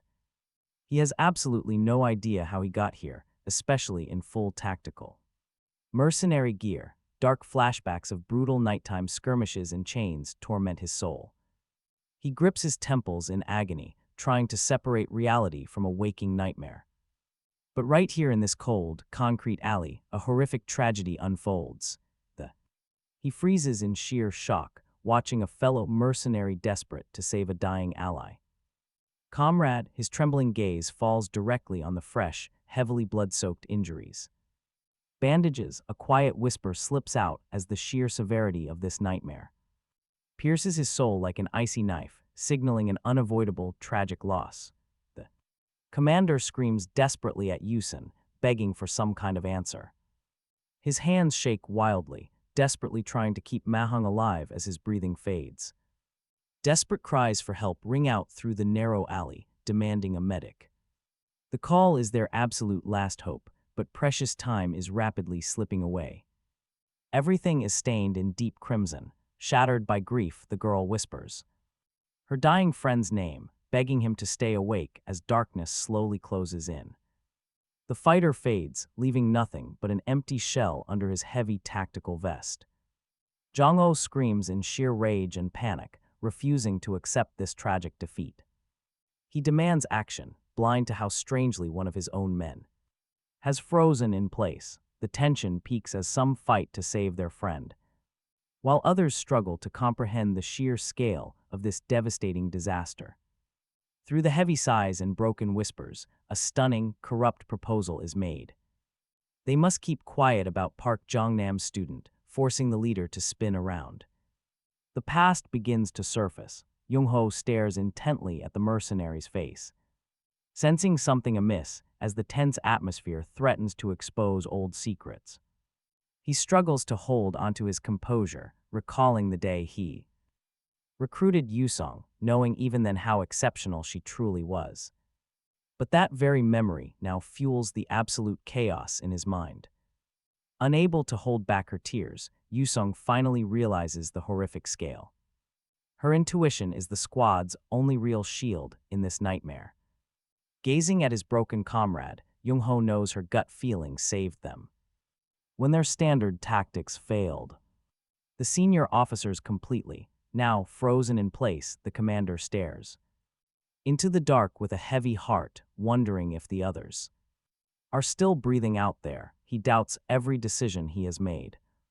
Yusong delivers the brutal truth. Some survived, but they are hanging by a single thread. Heavy sobs pierce the quiet as all hope fades. Steeling himself, Jung-ho orders the wounded sent to a trusted healer. There is no time to ask questions while lives are on the line. A freezing night settles over the city as the crew attempts to process the sheer horror under the quiet cover of the dark. Cold moonlight shines down, exposing the grim reality of their massive defeat. An icy silence builds. Jung-ho gently prompts Yusong to speak, hoping for any answers. Crushing guilt weighs heavily on his shoulders. He blames himself for relying on flawed, faulty intelligence. Sending his squad straight into an inferno exposed his own failure. Underestimating Park Jong-nam's star apprentice was a deadly mistake. The tension is suffocating as Jung-ho stares at the girl, begging for closure. Utterly defeated, Yusong sits silently with her head bowed. She feels the hollow, heavy pain of her very first loss. Sitting on the freezing steps, a quiet, bitter offer is made. It is a desperate attempt to bring warmth to this graveyard. Time passes. Now the squad commander smokes, hiding his jagged physical scars. He clutches a single scrap of paper, a painful reminder of those dark days. Staring at the faded photograph, his friends' faces are nearly gone. Yet the memory remains razor-sharp, dragging him right back to that devastating moment. Jung-ho's eyes are exhausted and empty. He knows the brutal price of survival, but the disappointment cuts deep. The old pictures scatter in the wind like ashes. Any empty words about the value of life feel like a joke. They stand in a world entirely consumed by merciless, bloody chaos. Lost in thought, Jung-ho touches his chin, desperately seeking excuses. His quiet mask hides a mind racing to explain his choices. But the fresh pool of blood at his feet exposes the truth. This is the bitter end, where every single miscalculation cost a life. A blood-soaked photo is the only legacy left of his leadership. Those smiling faces are ghosts now, slaughtered by his blind faith. On the roof, Jajin lies totally motionless, staring up at the sky.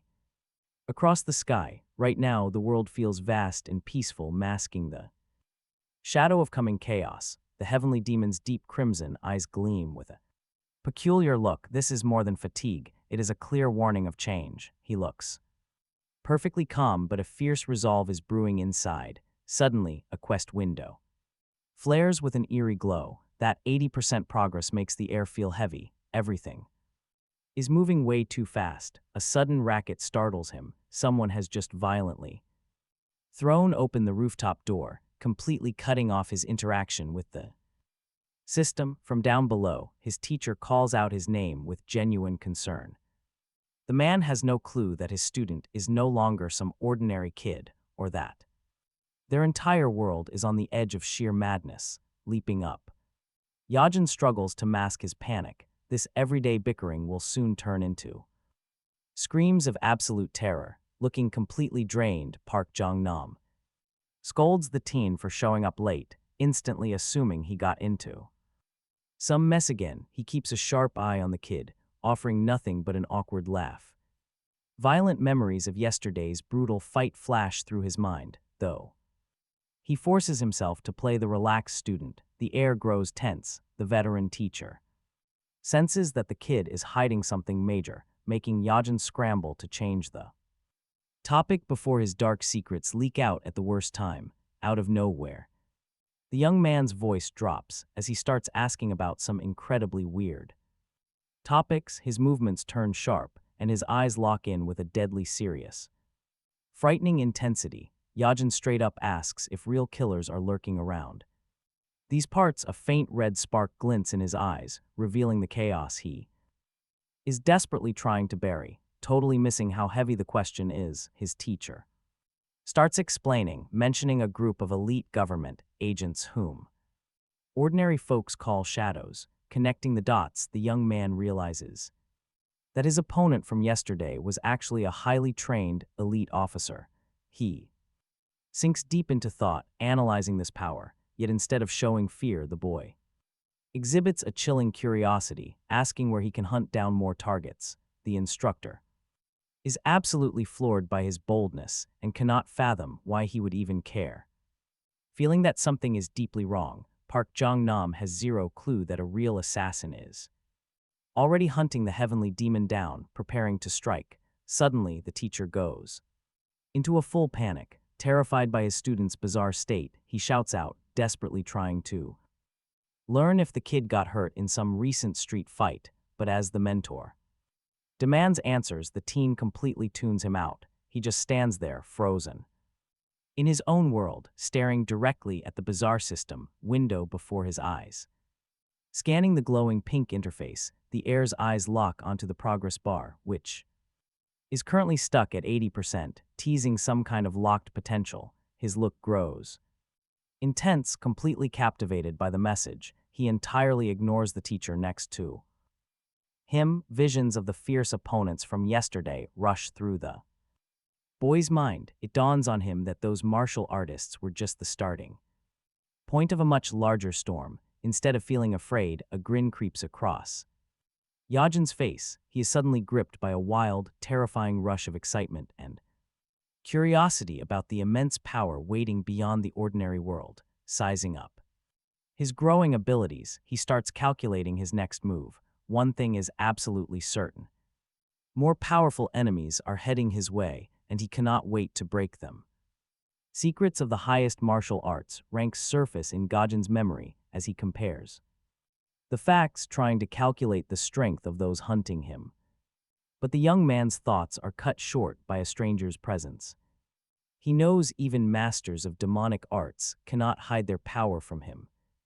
Leaping abruptly from his spot, Gajin pulls back the heavy cloth. His movements show incredible agility, filled with absolute audacity. His boldness leaves Park Jong-nam speechless as Gajin mockingly glares at his pursuers. The boy relishes the battle, not knowing the true killer has already raised a deadly blade above him, looking down on the uninvited guest. The heavenly demon looks disappointed. Park Jong-nam runs after him in terror, unable to fathom his student's state of mind. Hovering over the abyss, Gajin notices something strange below. The pursuer's face contorts in complete shock. He clearly did not expect to be exposed so soon by Gajin. This uninvited, masked stranger unwittingly throws the young heir's plans into chaos. Freezing on the spot, Gajin stares directly into his opponent's face. Only one clear thought pulses through his mind in this tense moment. But get this, these foes are nothing like the assassins who tracked him last night. Park Jong-nam freezes in a silent scream as pure chaos unfolds around them. The intense situation completely throws the mentor off balance. Meanwhile, Yusian walks down the long corridor of the building, completely glued to her phone. Unaware of the danger nearby, she stares as her screen glows with endless missed calls. Yusian tries unsuccessfully to reach her squad leader, feeling a cold, clammy anxiety building deep inside her.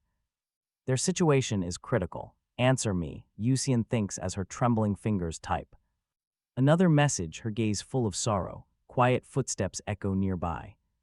The young lady takes out her key, intending to enter the apartment, but she suddenly freezes. She stands motionless in front of the door, distracted by an incoming text message. Her chest tightens, but her anxiety finally eases when she sees the reply. A short response from the 7th Squad leader offers a flicker of hope. As twilight deepens outside the window, a heavy sigh of relief escapes her lips. But Yusian does not yet know this brief peace is just the calm before the storm. She closes her eyes, momentarily rejoicing at the news, and takes a step toward the door, truly believing that the worst is finally behind her. Her trembling hand brings the key closer, but an inner warning makes her freeze. For a tense second she stops, as a fleeting memory flashes through her mind. The tired man sitting on the steps had asked her to call instead of texting. Yusian forces a small smile as she remembers saying goodbye. Then terror strikes. Her pupils instantly constrict as a cold sweat trickles down her pale face. She frantically presses the phone to her ear, desperately trying to call her family. Every passing second of silence feels like an eternity of pure, agonizing dread. Throwing the apartment door wide open, Yusian instantly freezes on the threshold. A bizarre, haunting melody hangs in the air. Her gaze is wide with horror. Her heart pounds wildly inside her chest as she stares blankly ahead. Shouting at the top of her lungs, Yusian calls out the children's names. Her scream carries the raw despair of a sister, terrified she might already be too late. Yusian must protect the ones she loves most. Suddenly, happy children's voices ring out from the back of the room as her little brother and sister rush to greet her. They hug their big sister, thrilled she's home early. She holds them close, checking to see if they are okay, but terror still grips her soul. Her little sister happily mentions a friendly guest who came over.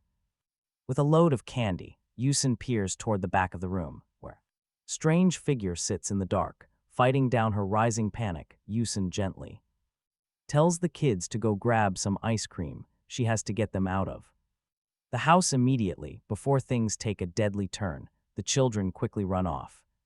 And Yusian watches them leave with a heavy, anxious heart. Now she is left completely alone with a killer hiding behind the mask of a friendly guest.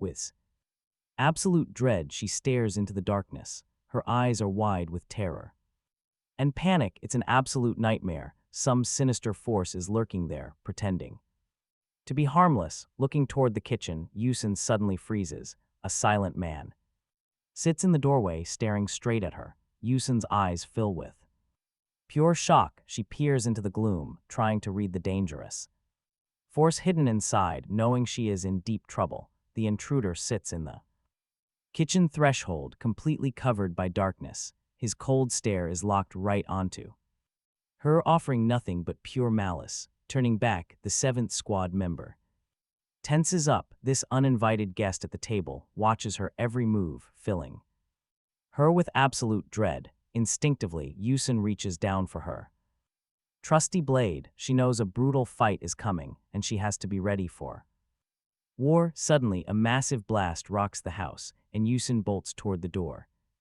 Trying to break out, a violent shockwave of wind sweeps her off her feet, forcing the warrior to shield herself. She struggles to stand as an invisible weight crushes her from every angle. Gritting her teeth, are brave heroine charges straight through the thick smoke. Her movements are sharp, and her eyes burn with pure resolve. She knows she is the prey, and there is no time. Panic floods her mind. Terrible thoughts of the Dark Division torment her. Could they have actually found her this fast? Cold sweat pools on her brow at the sudden realization of her extreme danger. The sheer dread of exposure freezes her. Yusian desperately remembers her cover story and the leader's cryptic message. Every single second could cost her everything. Massive spectral hands erupt from thin air, snatching her in a deadly trap. It is the legendary Golden Chain spell, a prison that is almost impossible to break out of. The glowing magical barrier ignites with a dazzling light, completely blocking her escape. Now she stands at the center of a devastating magic array with no idea who cast it. A blinding flash consumes the room. The intense golden light incinerates the shadows, transforming the entire area into a cage. The magical seal reaches full power. To her horror, Yusin quickly realizes there are no talismans or ritual tools around to activate such a spell. It materialized from nothing, proving her opponent is a terrifyingly strong master. Despair sinks in as she realizes she is completely cornered. The blazing runic circle seals away every exit, and she is left with absolutely no weapons to protect herself. Turning around to find who cast this trap, she is trapped, nowhere to run. Suddenly, a cold voice echoes out of nowhere. An arrogant, icy stare cuts through the light. Footsteps approach. Stone slabs vibrate through a thick, magical mist. The hidden attacker draws close, slowly savoring her raw fear. He claims he just wants to talk, but Yun remains terrified. Out of the deep shadows, a mysterious silhouette slowly emerges. With fake politeness, he reveals he belongs to the Dark Division's 3rd Squad. An ominous, deep crimson light burns intensely within his cold eyes. A strange violet aura wraps around his skin as a cruel smirk distorts his face. He shows off sharp, razor-like fangs, leaving the poor girl completely frozen.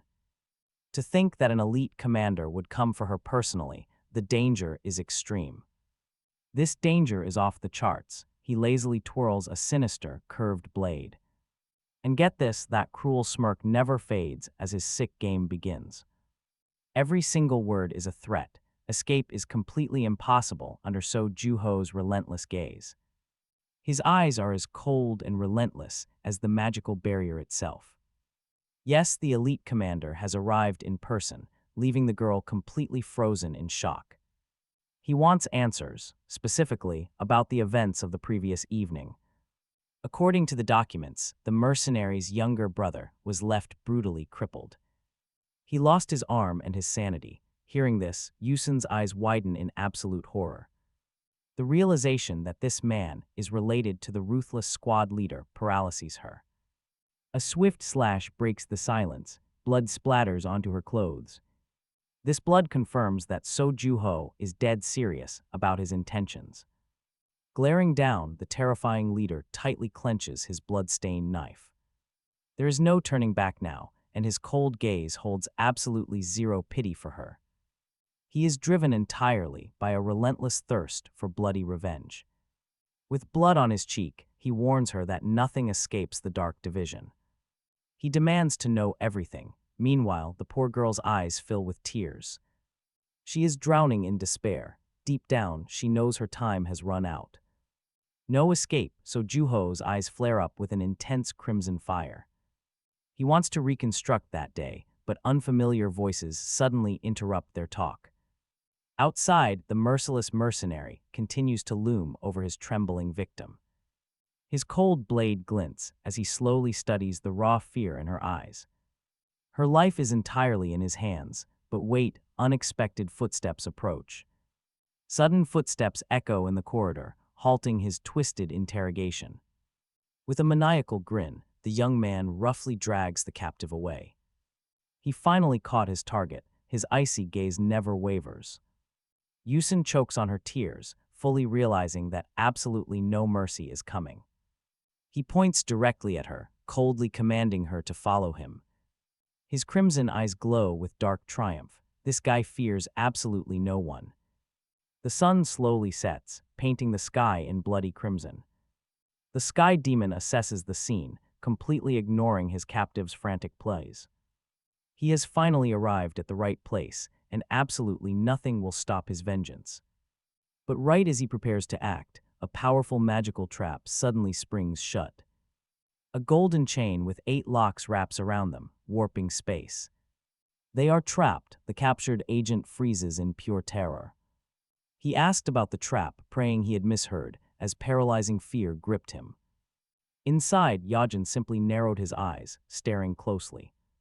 With a slight smirk, Yajin noted the flawless and masterfully executed technique of this barrier. The shocked agent knew even the greatest master stood no chance.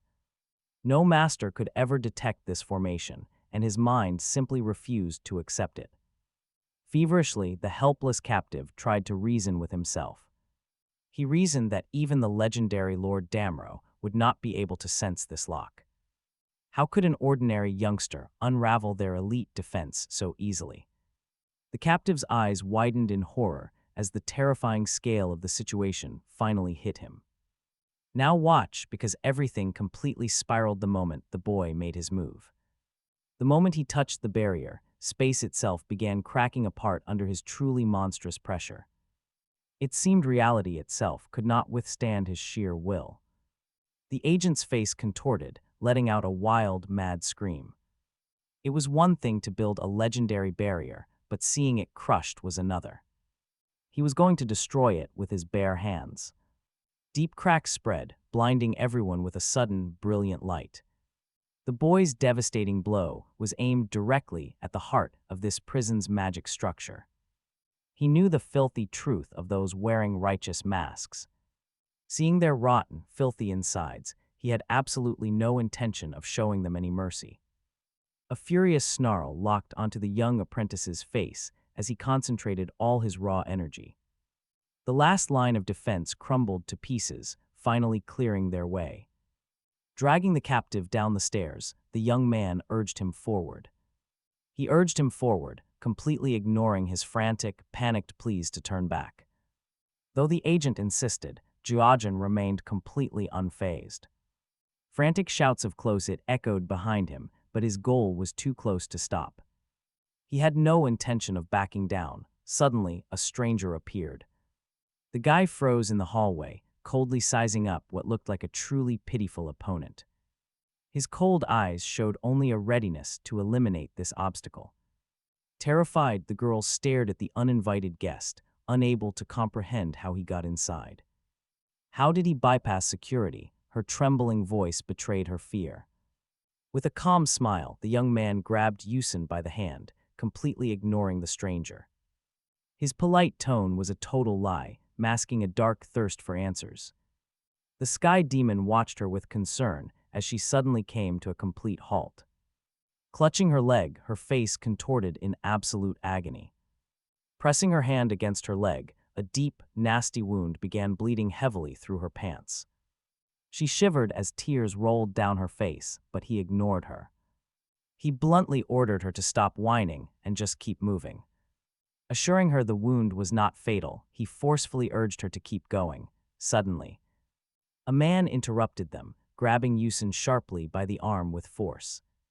Squeezing with all his might, he had no intention of letting his victim go so easily. The enraged pursuer caught up, his voice shaking with absolute anger. He demanded to know how they managed to sneak in here. Jiajin stood perfectly still, acting as if he had only just noticed the angry stranger. He looked at him with cold contempt, leaving the man completely bewildered. The man was positive this sector was empty, but reality proved him wrong. Things changed. The villain stared down at his fingers, feeling a weird, tingling sensation. It would not stop. Meanwhile, the duo tries to seize the moment to run. He drags her along, desperate to slip out of sight. Move faster. He doesn't even notice her pain, focused only on escaping this dead end as fast as possible. But then, a sharp sound cuts through the quiet, so Ju instantly realizes something has gone horribly wrong. A normal chase is now a bloody nightmare. The young man and the girl hurry away, but the hunter screams that they are acting like wild boars. Totally uncalled for, the guy's thoughts freeze up in complete and utter confusion. Suddenly he glances back. Right behind him, he hears a strange, persistent whisper, a quiet mutter that is starting to anger him. The heavenly demon drags Yun past the completely motionless Hulk.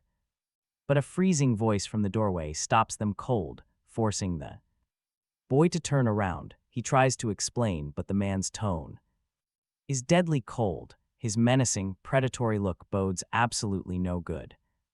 He won't let them go. Suddenly, a cold knife is pressed against his throat. The student freezes. The threat is real now, and any escape is gone. They both freeze. The hunter has them cornered and demands absolute respect now. He speaks in a bone-chilling tone. The young man with scarlet eyes is pinned to the wall, but his gaze is filled with cold calculation. He is ready to fight back. In pure horror, the girl watches. Her companion tries to figure out just how bad this situation really is. Raising his hands defensively and trying to keep his absolute cool. Yajin pretends to surrender, hiding his real trump card behind a fake smile. But the pursuer only smirks arrogantly. His cold, confident eyes show that he is in total control. You can feel the absolute dread in the air. Taking a step forward, the killer's eyes narrow. His words sound like a final verdict, stripping away their last hope for a peaceful escape.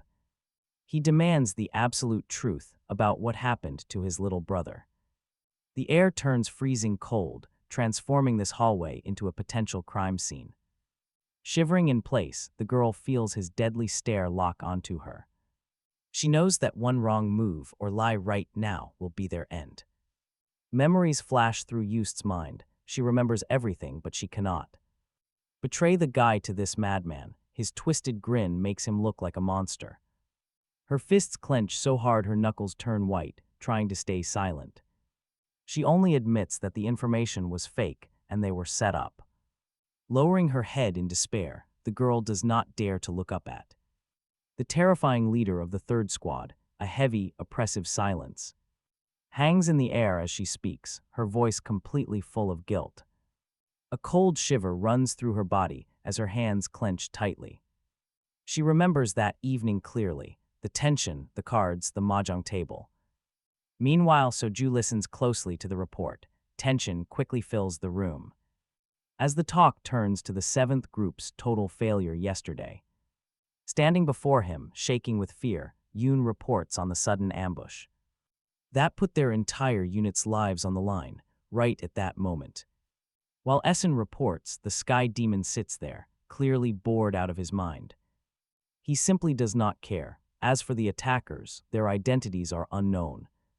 They remain hidden behind masks. The unknown is what terrifies people the most, leaving behind only a trail of warm blood and the bitter taste of defeat. Essen bows her head in shame. Suddenly, Sajin asks her a strange question.